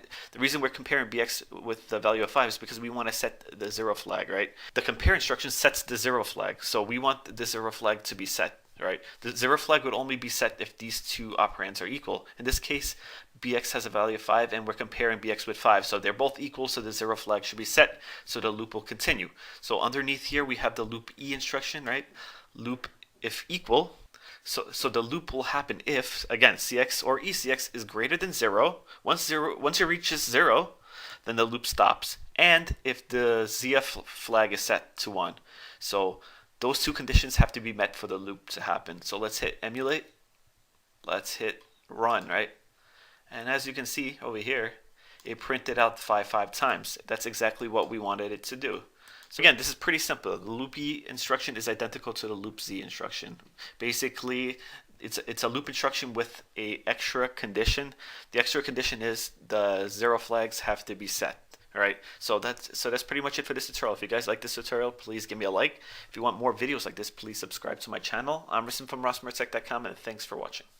What's up guys, Emerson from rossmertech.com, and this is another tutorial in assembly programming. Now in this class I'm going to talk about the SHL instruction, so let's get started. Now the SHL instruction performs a logical left shift on the destination operand, filling the lowest bit with a 0, and the highest bit gets moved to the carry flag. So whatever was in the carry flag before gets discarded, so I'll show you how that works right now.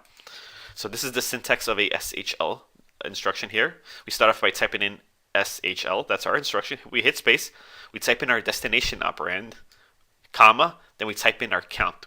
Our count will move the bits over. So if you have a count of 1, well, 1 bit would be moved over, or would be shift over to the left, basically. Our count could be anything we want, so I'll show you how that works right here. So let's pretend our destination operand had a value of 1, right? So this is a binary 8-bit value of 1. Let's say we used the SHL destination. This is the results of the SHL instruction, right? Our lowest bit, this is our lowest bit, gets moved, it gets 0, everything gets moved over, right? And then this 0 gets moved to the CF register, and everything else gets shifted over 1. And then again, the lowest bit gets a 0. So this would be our answer here. Would be 1, 2, 3, 4, 5, 6, 1, 0, right? This would be our answer, and this is a 2. So we can figure out our answer by using a mathematical equation, right? So the way this works is our value of our destination operand. Here we have a value of 1. That depends on the value, whatever value you give it, right? It's the value of the destination operand times 2 to the n power, and that's our answer. The n power, the n is the count, whatever we put as the count. I use the count of 1, but you can have a count of 2, 3, doesn't matter, right? So again, let's start from the top. The value of the destination operand, which is 1, right? So 1 times 2 to the n being the count, right? So 2 to the 1 power would be a 2, right? So basically it's 1 times 2, and our answer equals 2. And as you can see, this is the binary version of 2. So let's test it out in MU8086 here. So let's open this up here. Let's close this and open up another window. Okay. Let's open up another window here. Okay. So we got to move something to a destination operand. I want to use AX as our destination operand. So I'm going to move into AX the value of 1, because I'm going to repeat this example, but I'm going to show you how it works in a program, right? So now we're going to use the SHL instructions. We're going to type in SHL. That's our instruction. We can hit space. Then we got to type in our destination operand, which is AX right here, right? Now we got to give it a count, right? We want it to count. Again, we used 1 before, but you can make it 2, 3, whatever. It depends on how many bits you want it to shift over. So I'm going to use a count of 1. So again, we know our answer was 2. So let's test it out. I'm going to hit emulate here, right? So right now it's highlighting our first instruction, move into AX the value of 1. Once I hit single step, AX should have a value of 1. I'm going to hit single step. As you can see, AX now has a value of 1.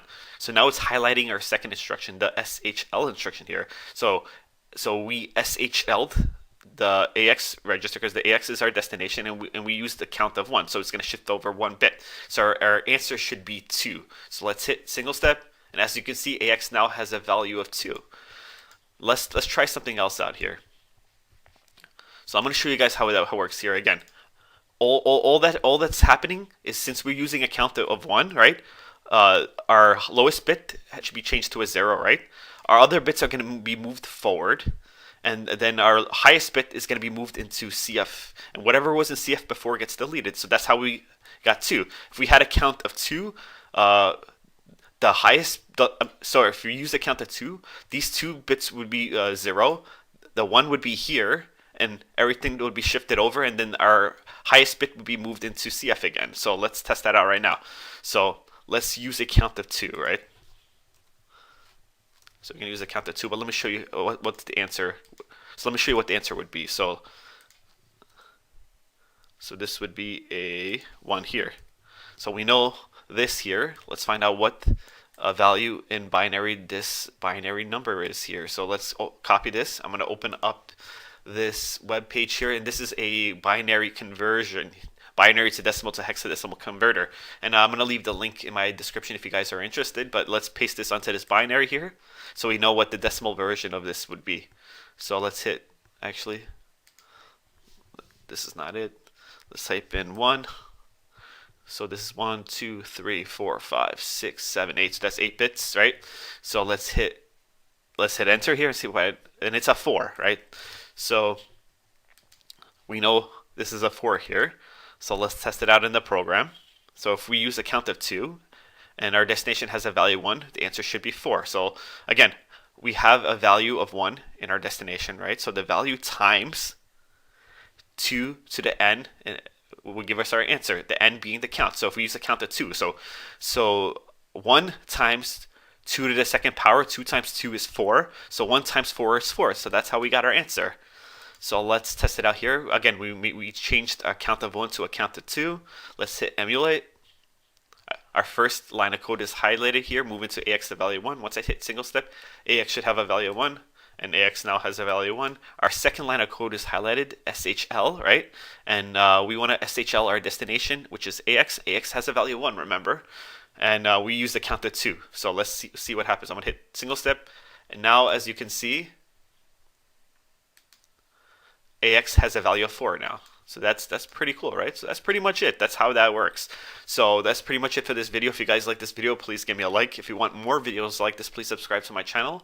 I'm Rustin from rossmertech.com, and thanks for watching. What's up, guys? I'm Rustin from rossmertech.com, and this is another tutorial in assembly programming. Now in this class, I'm going to show you guys how to use the SHR instruction. So let's get started. Now the SHR instruction performs a logical right shift on a destination operand, replacing the highest bit with a 0. The lowest bit is copied to the carry flag, and whatever was in the carry flag before gets overwritten. Now, if you guys watched my last tutorial, I showed you guys how to use the SHL instruction, the shift to the left. Now, it's basically the same thing, but with the SHR instruction, you're shifting to the right instead of the left. So I'll show you how that works right now.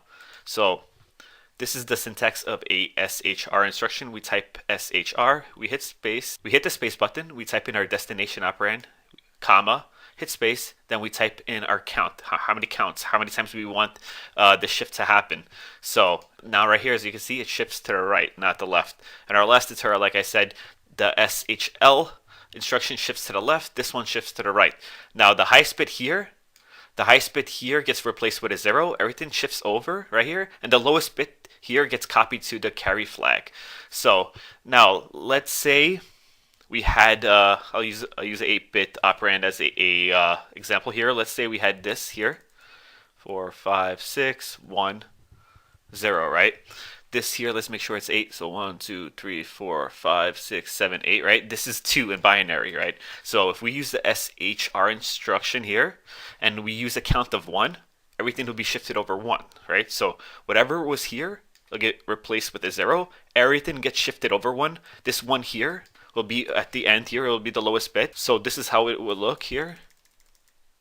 And this would be a 1. And whatever was in this lowest bit here would get moved to the carry flag. So this would be, this 2 would turn to a 1. Now, there's a mathematical equation we could use to find out what our value would be when we use the SHR instruction. We use the value of our destination operand, right? Whatever value the destination operand has, divided by 2 to the n power, n being the count. Now, if you have a count of 1, you replace this with 1. So, since we use the count of 1, right, I'll tell you exactly what happened. Now, our destination operand had a value of 2, right? So, 2 divided by 2 to the n being the count, n was a 1. We always use a count of 1. So, 2 to the first power is 2, right? So basically over here, 2 divided by 2 is 1. So our answer here now is a 1. When we use the SHR instruction, our answer became a 1. So let me show you how that works in MU8086 here. I'm going to use this same example, but I'm just going to write in the code. So I'll show you how it works. We have to start off by moving around some values. I'm going to move into AX because AX is going to be our destination operand. I want to move the value of 2, right? So now AX has a value of 2. Now we're going to use the SHR instruction. So I'm going to type in SHR, hit space. We're going to type in our destination operand, which is the AX register, comma. Then we're going to type in our count, how many times we want this to shift over. I'm going to use a count of 1. So let's test it out. I'm going to hit emulate here. Now our first line of code is highlighted, move into AX the value of 2. So once I hit single step, AX should now have a value of 2, and now AX has a value of 2. So our second line of code is highlighted here, the SHR instruction, right? So once I hit single step, now AX has a value of 1, because I showed you down here. So as you can see here, we had a value of 2 in our destination, right? Then we used the SHR instruction, right? So once that happened, all the bits got shifted over 1. The highest bit, 0 was added, everything was shifted over, and the lowest bit was moved to the carry flag. So that's how we got an answer of 1. So pretty cool, right? So let's open this up again. So that's pretty much it. If you guys like this video, please give me a like. If you want more videos like this, please subscribe to my channel. I'm Rustin from rossmertech.com, and thanks for watching. What's up, guys? I'm Rustin from rossmertech.com, and this is another tutorial in assembly programming. Now in this class, I'm going to show you guys how to use the SAL instruction. Now the SAL instruction, short for shift arithmetic left, the instruction works the same as the SHL instruction. For each shift count, SAL shifts each bit in the destination operand to the next highest bit position. The lowest bit is assigned 0, and the highest bit is moved to the carry flag. So I'll show you how that works right now. over here, this is our syntax of a SAL instruction. This is how it looks. We start off by typing in SAL, we hit space, we type in our destination operand, then we hit comma, then we hit space, then we type in our count. Now our count is how many bits we wanted to shift over. If you want to shift over 1 bit, you can put a count of 1. If you want to shift over 2 bits, then you'll put a count of 2. So down here, this is an example of a 8-bit binary value, right? This is a binary value of 1, right? So if we use the SAL instruction, right, what would happen is, I'll show you right here, all the bits would move to the left, right? This lowest bit here will get replaced with a 0. This 1 would be shifted over, all the zeros would shift over, and whatever was in this highest bit would be moved to the CF flag. So let me give you an example of how it looks right here. It would be 0, 0, 0, 0, 5, 6, 1, 0. So let's just line them up. Now, again, if we use the SAL instruction, we use the count of 1, remember? All the bits would be shifted over to the left 1. The lowest bit would be replaced with a 0. Everything else would be moved over, and whatever was in the highest bit here would be moved over to the CF flag. So let's open up MU8086 so I can give you an example of how it works. Let's start off by moving some values around. I'm going to move into AL, because AL is a 8-bit destination, or 8-bit operand. And I'm going to move into AL an 8-bit value. And it's going to be a value of 1. So I'm going to type in 1, 2, 3, 4, 5, 6, 7 zeros and 1, because this is binary for 1 here. And since it's a binary value, we're going to type in B at the end, or Boolean basically. Now let's use the SAL instruction. We're going to type in SAL, because that's our instruction. We can hit space. We're going to type in our destination operand. Our destination operand is AL. So we're going to type in AL, comma, hit space. Now we're going to type in our count. Again, our count is how many times we want this to shift over to the left. I want it to shift over to the left 1 time, so I'm going to type in 1. So let's hit emulate. Now our first line of code here is highlighted, right? Move into AL, the binary value of 1, 8-bit binary value 1. So once I hit single step, AL should have a value of 1. And as you can see, AL now has a value of 1. Now our second line of code here is highlighted. This is our SAL instruction. And once I hit single step, the AX should have a value of 2. Because remember, once we use the AL instruction, right, and we use the count of 1, and in our destination operand we had a value of 1, our results would be 2. So let's just test it out. I'm going to hit single step here. And as you can see, AL now has a value of 2, and it's pretty simple. Now, if you guys like this video, please give me a like. If you want more videos like this, please subscribe to my channel. I'm Rasim from rossmertech.com, and thanks for watching. What's up, guys? I'm Rasim from rossmertech.com, and this is another tutorial in assembly programming. Now in this class, I'm going to show you guys how to use the SAR instruction, so let's get started. Now the SAR instruction is short for Shift Arithmetic Right. This instruction performs a right arithmetic shift on its destination operand. Now this instruction is identical to the SHR instruction. So let me show you how that works right now. Let's open up this WordPad here. Now this is the syntax of a SAR instruction. We start off by typing in SAR, we hit space, we type in our destination operand, we hit comma, we hit space again, then we type in our count. Our count is how many times we want this to shift over to the right. If we have a count of 1, it will shift over once to the right. If we have a count of 2, it will shift over twice to the right. So down here, this kind of just show you how it works. This is a 8-bit operand here. This is a 8-bit binary, and this is a value of 2, right, over here. Now, if we use the SAR instruction and we have a count of 1, everything gets shifted over 1. The highest bit gets replaced by 0, everything shifts over 1, and whatever was in the lowest bit here gets moved to the CF flag, it's copied to the CF flag. So this is the result of a SAR with a count of 1. Let me show you how that works in MU8086. Let's open up here, let's minimize this. Let's start off by moving some values around. I'm going to move into AL this binary value here of 0, 0, 0, 0. So I think I added an extra 0, but let's just count it. It should be 8 here. It should be 1, 2, 3, 4, 5, 6, 7, 8. Okay, so I got 8 bits here, right? So this is binary for 2, right? This 1 bit here is a 2. So since this is a binary code here, we have to make sure we add B to the end of this. So we're moving this binary code or this binary value, it's an 8-bit value and it has a value of 2 into AL. AL is going to be our operand, our destination operand, right? So that's why I used AL, because AL is a 8-bit register. So now let's use the SAR instruction. Let's type in SAR. We're going to hit space. Let's just line them up first. So again, we're going to hit space. We're going to type in our destination operand. Our destination operand is AL. So we're going to hit comma again. Now we're going to hit space. Now we're going to type in our count. Again, a count is how many times you want it to shift over to the right. I only want it to shift over to the right one time, so I'm going to have a count of 1, so I'll add 1 here. So let's hit emulate to see what happens. I'm going to hit emulate now.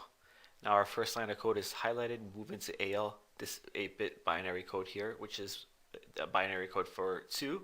So once I hit single step, AL should have a value of 2. So let's hit single step.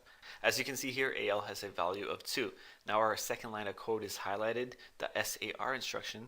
So once I hit single step, AX should have a value of 1. So let's hit single step. As you can see, AX now has a value of 1. I'll explain to you why AX has a value of 1. So let's open this up here. Remember, we moved into AL this binary code here for 2, right? But then when we use the SAR instruction and we use the count of 1, it turned into this. This is binary for 1. So that's why we got a result for 1. Again, the highest bit gets replaced by 0. Everything else shifts over 1. So this 1 gets shifted over here. All the zeros shift over. And this 0 gets moved into the CF register. So that's how we got a result of this here. So that's why we have a value of 2 in our AL register now.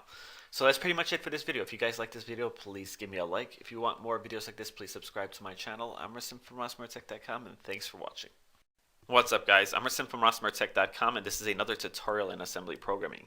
In this class, I'm going to show you guys how to use the MUL instruction, or short for multiplication. So let's get started. I'm going to first open up this notepad here. So this is the syntax here of a MUL instruction, and there are 3 versions, right? You can either use MUL, type in MUL, which is the instruction, hit space, type in a 8-bit register or 8-bit memory, right? The second version is we're typing in MUL, hit space, then type in either a 16-bit register or a 16-bit memory. Now the third version here, we're typing MUL, we're going to hit space, we're going to type in a 32-bit register or 32-bit memory. Alright, the way it works is whatever is in AL will get multiplied automatically, so you have to move values that you want to multiply in AL, right? It'll multiply with whatever operand you put next to this multiplication instruction. So if it's a if it's an 8-bit value, you can put a BL, or you can put a 8-bit memory operand in there. So it'll multiply the 2 together, and the results get stored in AX. So I'll show you how that works right now. But first, let me show you this example. So we're going to move into AL 2H, right? So then we're going to move into BL 5H. So this is the MUL instruction here. We're going to type in MUL and hit space and type in our operand we want to multiply, which is BL. So it's automatically going to first multiply whatever's in AL, right? It's going to look for whatever's in AL, then multiply it with BL, because this is our operand we chose to multiply. So 2 times 5 should be 10. So right here. So 2H times 5 equals 10H, right? And the results get stored in AX, right? And the 0 flag is not set because it was no overflow. So let's open up MU8086 here so I can show you how it works. So let's start off by moving around some values. Let's move into AL, let's say 5H, right? Let's move into BL, 2H. Let's hit space a couple of times. Let's use the multiplication or MUL instruction. Type in MUL, hit space, type in the operand we want to multiply. It has to be an 8-bit operand because we're using 8-bit registers up here. So I'm going to type in BL, right? So it's automatically going to look for whatever's in AL, right? It's going to multiply that with whatever operand you chose to put next to the multiplication instruction here. So it's going to multiply AL with BL. So the results should get stored in AX. So let's hit emulate here. So our first line of code here is highlighted, move into AL 5H. Once I hit single step, AL should have 5, and it does. So our second line of code is highlighted, move into BL 2H. So once I hit single step, BL should have 2H. So I'm going to hit single step. As you can see, BL has 2H now, right? Now our third line of code is highlighted, the MUL instruction, the multiply instruction, and we chose a operand of 8 bits, and it's a 8-bit register, BL. So it's going to multiply BL with AL because it's going to automatically look for whatever's in AL, right? And we put 5h in AL, and we put 2h in BL. So it's going to multiply 5 and 2. And the results will be stored in AX. So let's see what happens. I'm going to hit single step. Now AX has a value of 0A. That's hexadecimal. So I'm going to copy this here. I'm going to open up my browser. And I have this binary to decimal to hexadecimal page open. I'll leave it in the description if you guys are interested. I'm going to paste it here in hexadecimal. And I'm going to hit enter. And as you can see, decimal of 0A is 10. So our answer was 10. Let's look at this example here. This is an example of a 16-bit version here. So we're going to move into AX, let's say 2000H, right? So then we're going to move into BX, 100H. So it's automatically going to look for whatever's in AX. So when we use the multiplication instruction, the MUL instruction down here, and we type in our operand, it's going to first look at AX. It's going to multiply whatever's in AX with the operand we chose to put next to this multiplication instruction, which is BX, and BX has a value of 100. So 2000H times 100H should be 200,000 here. And the carry flag would be set to 1. The reason the carry flag would be set to 1 is because for the last 4 bits here, it's for the AX register. The results will get stored in the AX register. And the first 4 bits here, it's for the DX register. So if the result is greater than 4 digits, the carry flag would be set, and the rest would be shifted over to DX here. So you would add a 0, and then the rest would be shifted over to DX. That's how we would get the answer. So let's try it out. So let's open up this here. Let's replace AL with AX. All right. Let's replace BL with BX. Let's change BL again to BX. Let's change, what value do we have? Okay, let's make AL have a value of 200H, right? Or 2000H, I'm sorry. And BX have a value of 100H, right? So let's hit emulate to see what happens. So the first line of code here is highlighted, move into AX 2000H. So once I hit single step, AX should have 2000H, and it does, as you can see here.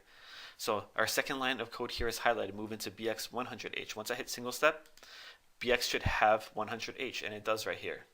Now, our third line of code here is highlighted, multiply BX, right? We hit multiply. We type in MUL, we hit space, and we hit our operand we want to multiply. It first looks for our AX. It looks to see whatever's in AX. It multiplies that with whatever operand you chose to put next to this multiplication instruction. In this case, it's BX. So AX has a value of 2000H. BX has a value of 100H. Once I hit single step here, now AX here is 0, right?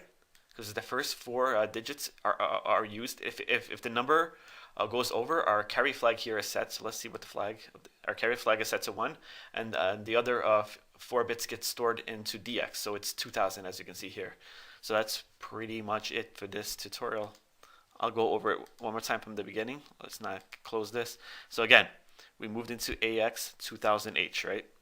So then we moved into BX 100H. So when we use the multiplication instruction with a 16-bit operands and 16-bit register, right?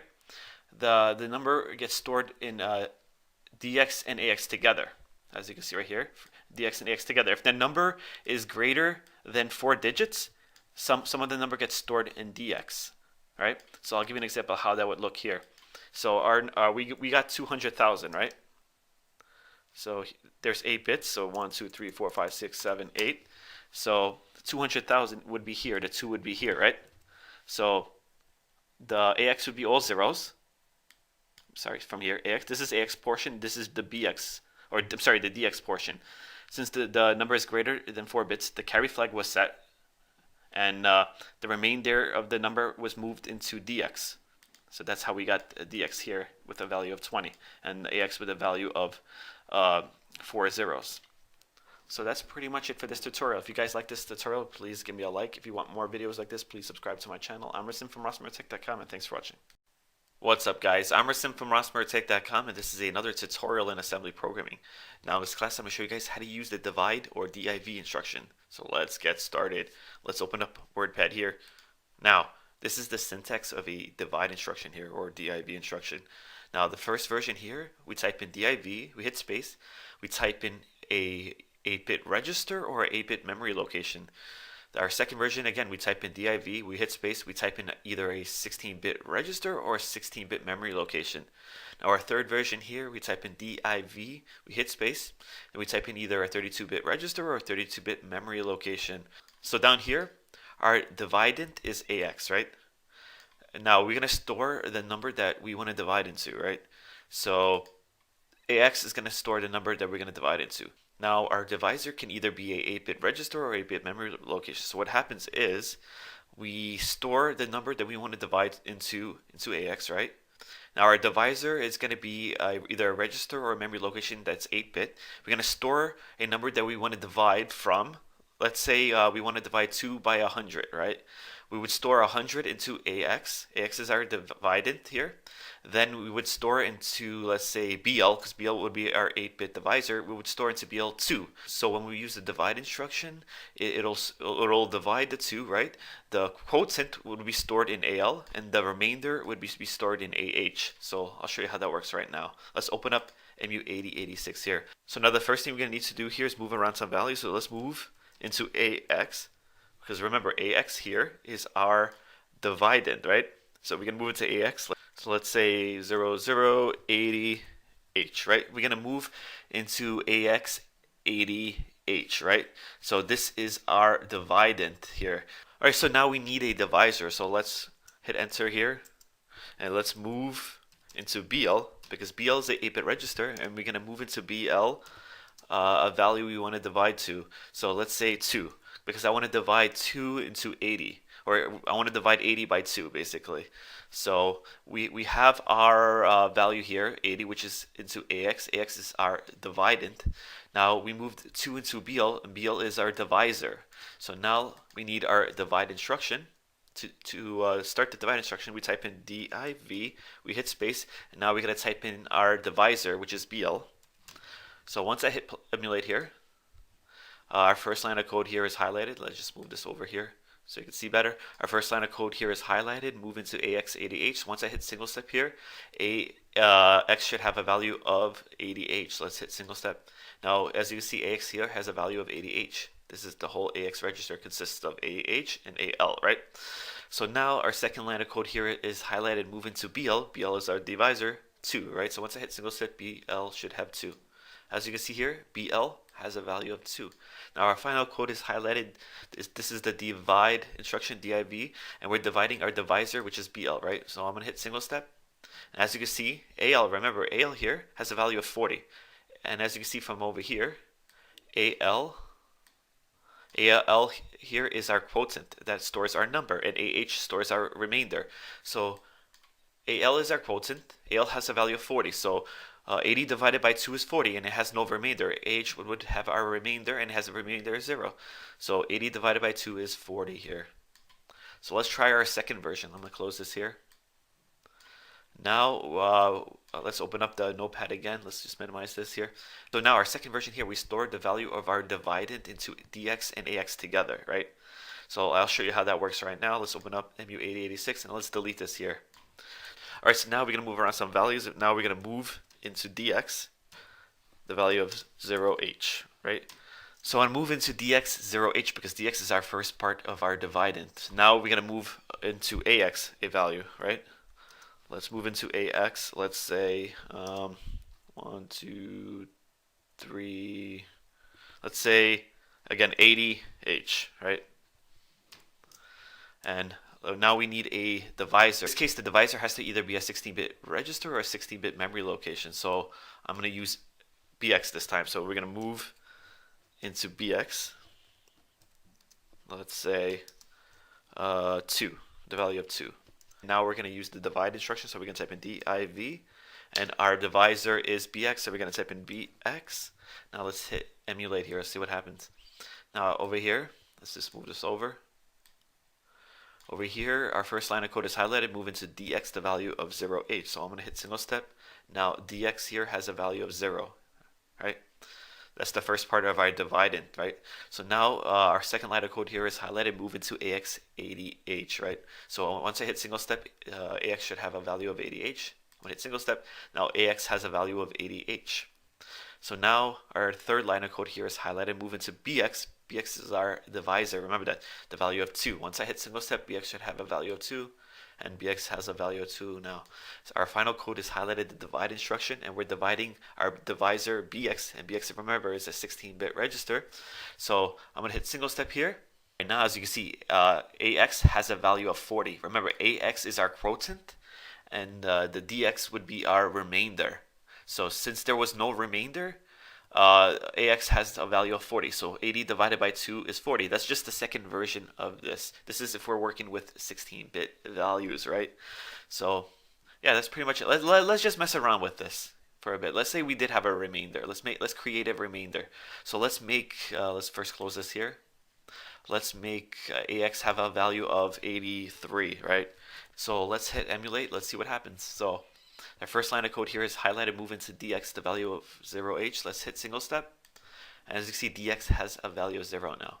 Our second line of code is highlighted, move into ax a value of 83. Remember, we're going to use 83 as the number we want to divide into.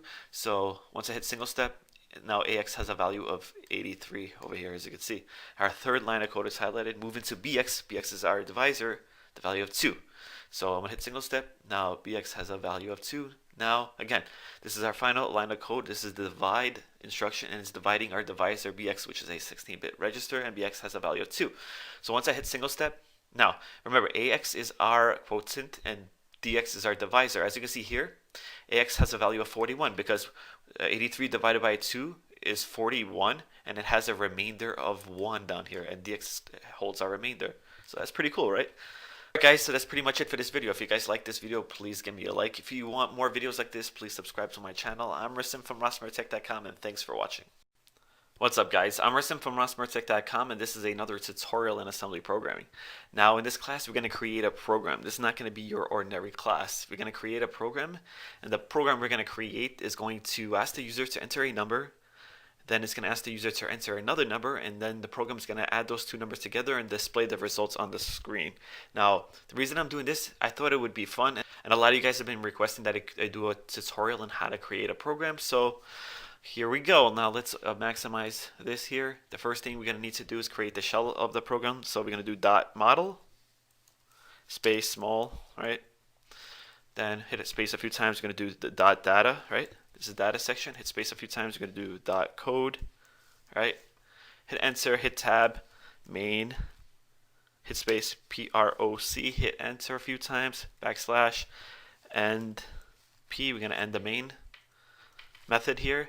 Then we're going to end the program with this end main, right? All right, so this is the shell of the program right now, right? So in this data section here, this is where we're going to declare all our variables, and I'm going to declare a few variables that I'm going to use to display messages or strings on the screen. Now the first one I'm going to call message, so message. I'm going to hit space. I'm going to give it a data type. I'm going to give it a db data type. I'm going to hit space. You got to use this open and close parentheses, right?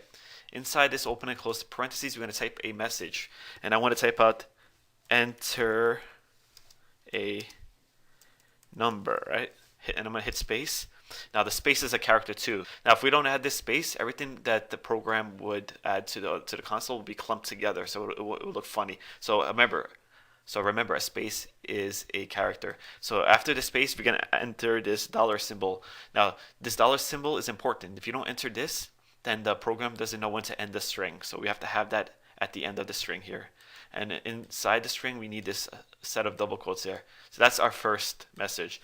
Now our second message here, I'm going to call message 2. So message number 2. This is a variable declaring, and it's going to have a db data type again. I'm going to hit space, 2 double quotes, a set of double quotes, right? Now inside this set of double quotes, we're going to type in another message. Now I'm going to type in space first, because remember, space is a character, and I don't want all this to clump together. Then I want to type in enter another another number, right? Then I'm going to hit B between here. Then I'm going to hit space. Remember, space is a character. Then we're going to end this with this dollar symbol here. Now we have two messages, and we declared a variable, and these are our messages, and they are strings. Now we're going to create another message, right? I'm going to call this one message 3. Let's go back here. So message double S A G E I want to type in 3, so this is message 3. It's going to be a data byte. I want to hit space. We need a set of double quotes, right? Inside a set of double quotes, I want to type in space again. Then I want to type in this equal symbol. Then I want to type in space again. So basically, as you can see, it's going to prompt the user to enter a number. Then we're going to put in some code so it accepts a character from the user. Once we read that character, it's going to print out again, enter another number, right? Then we're going to have a space. We're going to accept another string. Then in the program, it's going to add those two numbers together. Then it's going to display this equal symbol. Remember, we want spaces between this equal symbol because otherwise the program will clump all this together, right? Then after that, I'm sorry, this should be a plus symbol because we're adding. So this is going to be a plus symbol first. And then now we're going to create the equal symbol.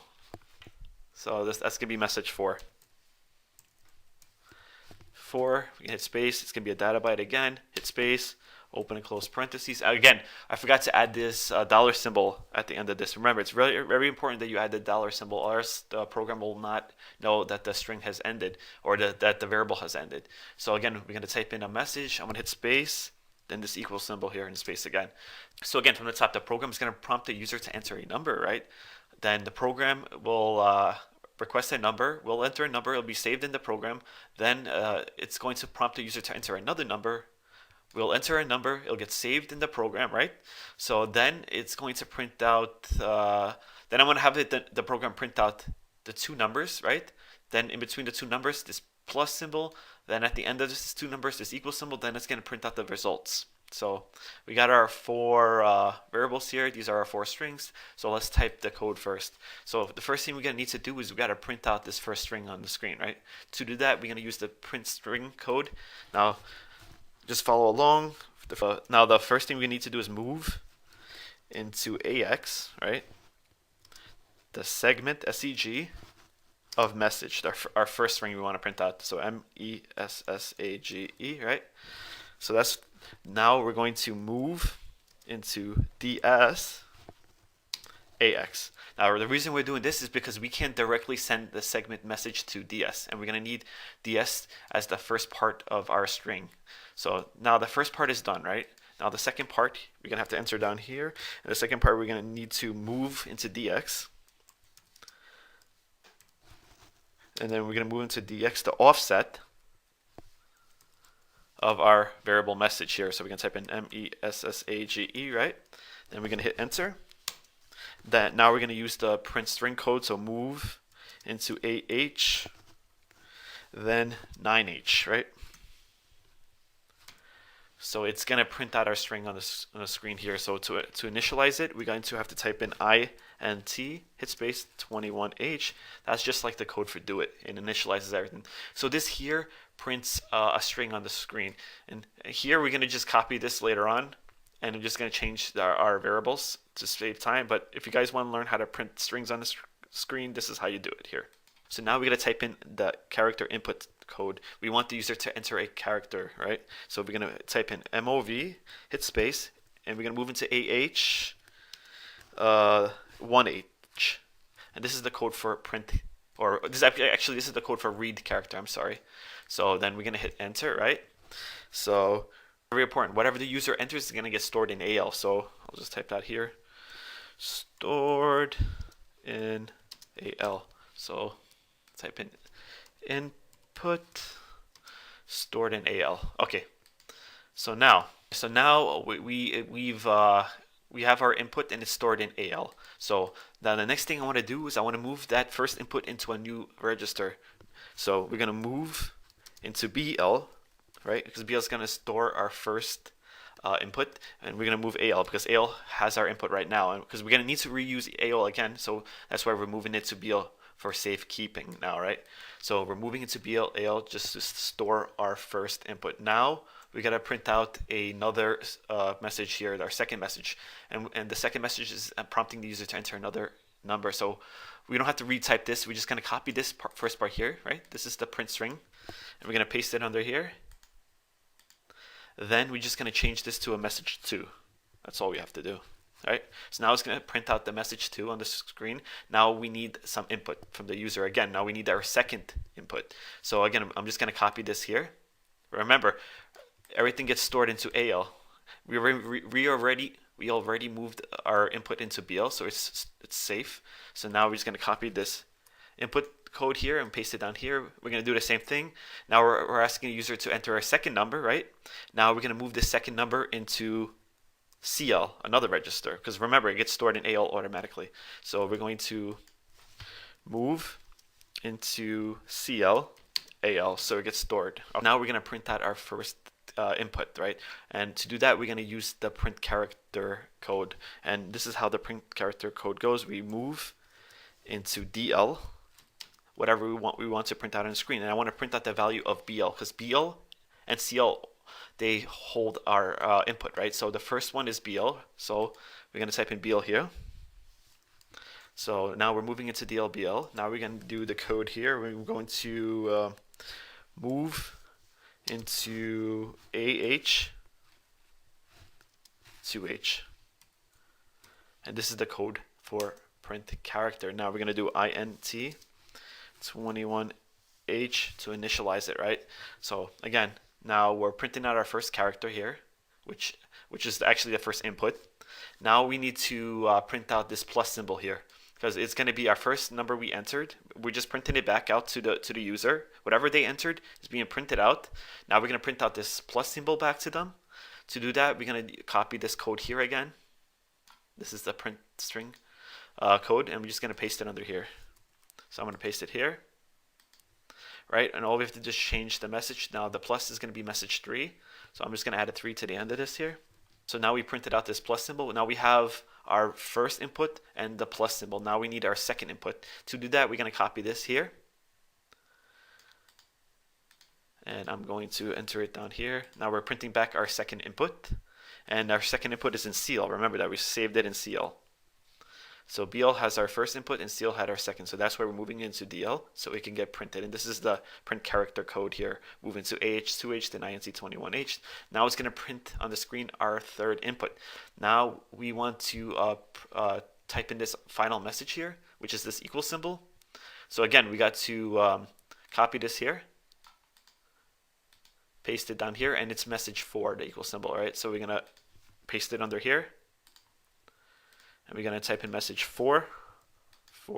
So now it's going to print out message 4, and it's going to be this equal symbol here. So now, remember, BL and CL hold our two inputs, right? So now we got to do the math. But before we do the math, is whenever you use this input code here to input any type of character, it inputs it as a character. If you want to do math, you have to convert it into a decimal. Now to convert it to a decimal, first thing we got to do is subtract, and we got to subtract our first register, which is BL, which stores our first input, right, by 30H. This will convert it into decimal. Now we're going to do the same thing with our other register that holds our second character. So now we're going to do the same thing with CL, because CL holds our second input. So we're going to subtract CL by 30H, right? So now we're going to do the math. We're going to add BL with CL. So what's going to happen is they're going to add our two inputs together, right? We converted them into decimal, so it's going to add those two together, and the results are going to get stored in BL. So now the sum is going to be in BL. So now before we print out the sum, we got to do a few things. Now, remember, sum is in BL. Now we got to add into BL 30H back, because we wanted to convert it back into a character, so it prints the character on the screen. So we added into BH 30H again. So now we're going to print character. We're going to use the code for print character, and we're going to copy it from right here. This is the code for print character, and we're going to enter it under here, right? So we hit paste. So now we want to move into DLBL, because BL holds our sum of our two inputs together, right? So now it's going to print that onto the screen. Right, so let's make sure everything's all right before I hit emulate. And as you can see right here, I forgot to add this dollar symbol here at the end of this message 5. Without this, the program won't know that this is ending. So let's hit emulate up here. Let's hit run. So now it's asking us to enter a number. I want to enter 2. So now it's asking us to enter another number. I'm going to enter 2 again. And as you can see, 2 plus 2 equals 4. As easy as that. All right, if you guys are interested and you guys want to try this out for yourself, I'm going to leave the source code in my website. So go to my website, rossmertech.com, go to classes, assembly programming, and it should be the last class. Click on it, then you should be able to copy the source code from there. So that's pretty much it for this video. If you guys like this video, please give me a like. If you want more videos like this, please subscribe to my channel. I'm Rustam from rossmertech.com, and thanks for watching. What's up, guys? I'm Rustam from rossmertech.com, and this is another tutorial in assembly programming. Now in this class I'm going to show you guys how to use the ADC instruction, and it's short for add with carry. So let's get started. Now the ADC instruction adds both the source operand and the contents of the carry flag to the destination operand. The instruction formats are the same as the add instruction, and I'm going to show you that right now. This is the different formats. It's exactly the same as the add instruction. You can ADC registers into registers. You can ADC registers into memory. You can ADC memory into registers. You can ADC immediate values into memory, and you can ADC immediate values into registers. Same as the add instruction. All right, now let's open MU8086 so I can show you exactly how this instruction works. Let's minimize this here. Now let's first start off by writing a few instructions here. Let's type in MOV DL 0. This is the example that's in the book. If you guys are following along with me with this book, the book is called Kip R. Ivins Assembly Language for x86 Processors. This is the example that they have in the book. So if you guys want to follow along and you have the book, you can do so. Now, the first instruction we're going to type in is move into DL0, right? We want to move into DL the value of 0. And let's type in the next instruction. The next instruction, we're moving into AL. And this hexadecimal value here, 0 FFH, right? Now we're adding into AL the same amount, 0 FFH, right? These are two capital F's, by the way, lowercase f. Now let's do the final part. We're going to use the ADC instruction, right? And we're going to add in ADC into DL, the value of 0. So let's see what happens, right? Alright, so let me show you exactly what's going to happen on here. Alright, so let me just type it in here so you guys get an idea of what's going to happen. So we're adding, right, into AL. We're adding basically this value here. 1, 2, 3, 4, 5, 6, 7, 8. Let me open up MU8086 here so I can explain why this is this value. So we moved into basically AL, this hexadecimal value, and I'm going to copy this here. I'm going to open up my browser, right? And in this browser I have this binary to hexadecimal to decimal converter, and I'm going to paste my decimal value here in the hexadecimal part. I'm going to hit paste, and I'm going to hit enter, and as you can see, this is the binary part of it. This is the binary value of that hexadecimal value, right? So again, we're moving this binary value into AL now. So let's open up MU8086 again. So again, now we're adding that same amount into AL because we want the carry flag to be set to 1. So basically it's adding this here. It's adding 1, 1, 1, 1, 1 into, let's add this plus symbol here. 1, 2, 3, 4, 5, 6, 7, 8. This value here, and it's going to set the carry flag. So this is going to be the results of AL. So it's going to be 1, 2, 3, 4, 5, 6, 7, then 0. And the carry flag is going to be set. So now let me show you what happens with DL, right? So we're adding a 0 into DL, right? And then we're adding 0 back to it. So let's just type that in here. 1, 2, 3, 4, 5, 6, 7, 8, right? Then we're gonna add it by another 0, right? We moved into DL 0 first, then we're adding 0 back into DL, but it's 8 zeros because it's a 8-bit value. So this is the binary 8-bit value of 0. It has to be all zeros, and we're adding this back into the DL register, right? But when we use this ADC instruction, right, what's gonna happen is it's going to add the two together, but it's going to also add the carry flag along with it. So it's going to copy this part into AL, right? The carry flag is going to get sent to DL, and I should have wrote DL down here, right? And now DL is going to look like this, basically. It's going to have 7 zeros, 2, 3, 4, 5, 6, 7, and a 1, because it carried the carry flag over to DL. Remember that. So then now after this, we should have this 16-bit value. It's going to be DL and AL together, which is going to make a 16-bit value, right?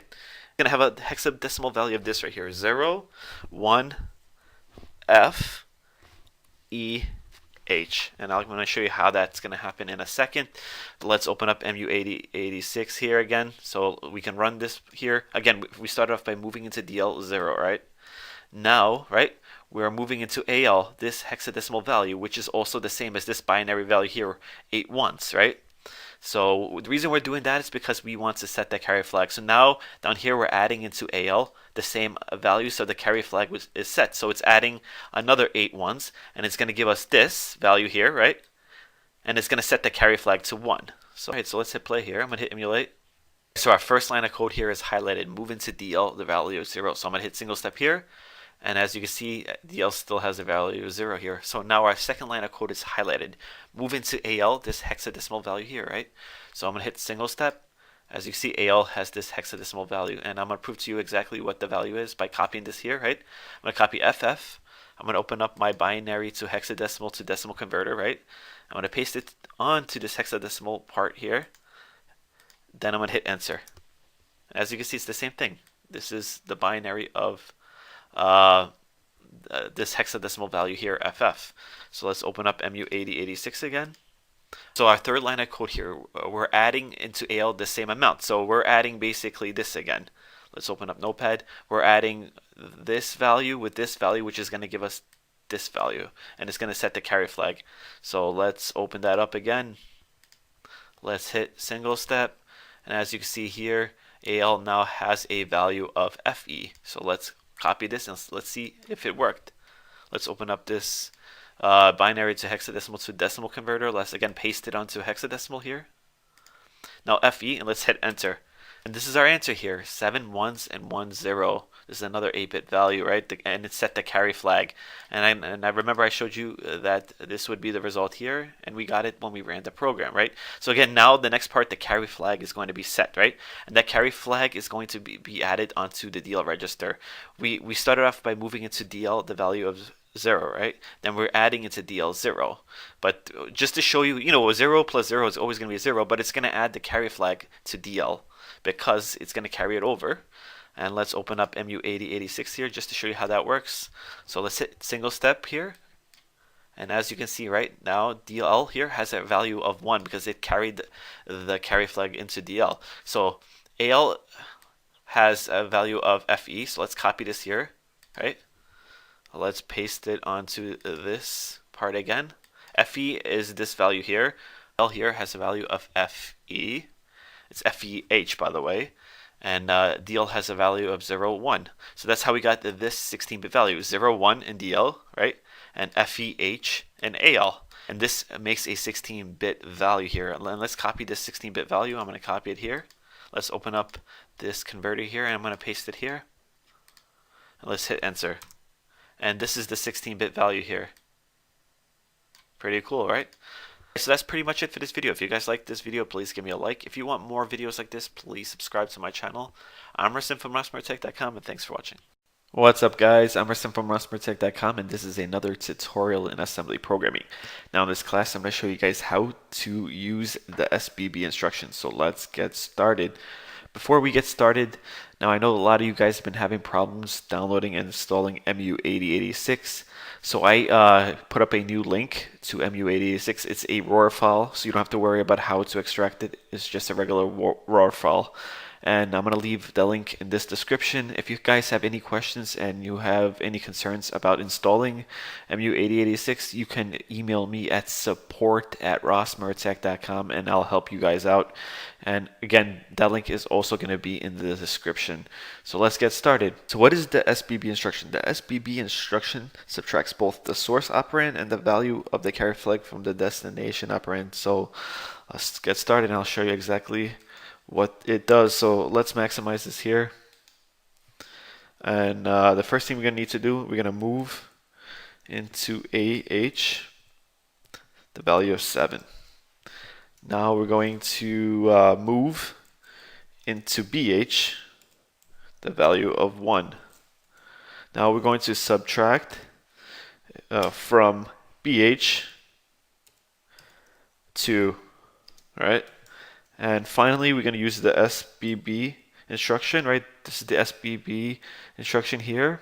And we're going to type in our destination operand. Our destination operand is AH. And the source operand is going to have a value of 0. So again, the way the SBB instruction works, it subtracts the value of the source operand and the carry flag, whatever the value of the carry flag, if it has a 1 or a 0. So both together subtract into the destination operand. So let's say right now we have a value of 7 in AH, right? Well, we're using move into BH, and we're subtracting the value of 2 from BH so we could trigger the carry flag, right? So whenever you subtract a bigger number into a smaller number, the carry flag is set. So we want the carry flag to be set. So when we use the SBB instruction, the carry flag will be set. So carry flag should have a value of 1, right?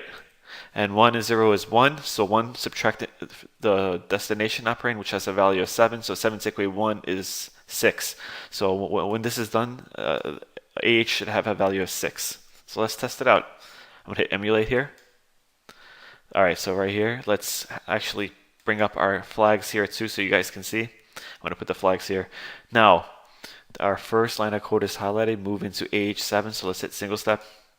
Our second line of code here is highlighted, move into BH, value 1. As you can see here, once I hit single step, BH has a value of 1 and AH has a value of 7. Now we're going to use the subtract instruction, right? We're going to subtract 2 from the value of BH, which has a value of 1, so that should trigger the carry flag. So let's hit single step here, and as you can see, the carry flag has been triggered and has a value of 1 now. Our final line of code is highlighted, the SBB instruction. So basically, the SBB instruction, what's going to happen is the SBB instruction is going to take the value of the carry flag, right?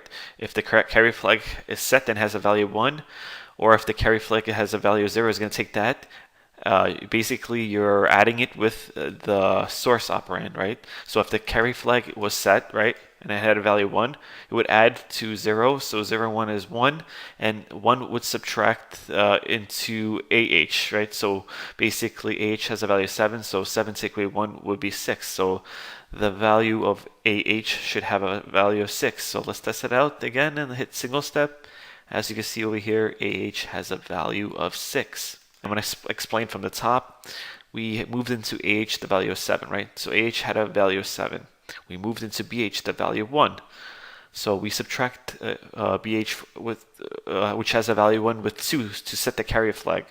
Remember, when you subtract a bigger number into a smaller number, it triggers the carry flag. So now since the carry flag is set, we're going to use the SBB instruction. Now the SBB instruction subtracts whatever value is in the carry flag together with the source operand into the destination operand. So a 7 take away 1 equals 6. Remember, there was a 0 here, but our carry flag had a 1, so 7 take away 1 gave us a 6. And that's pretty much it. So that's pretty much it for this video. If you guys liked this video, please give me a like. If you want more videos like this, please subscribe to my channel.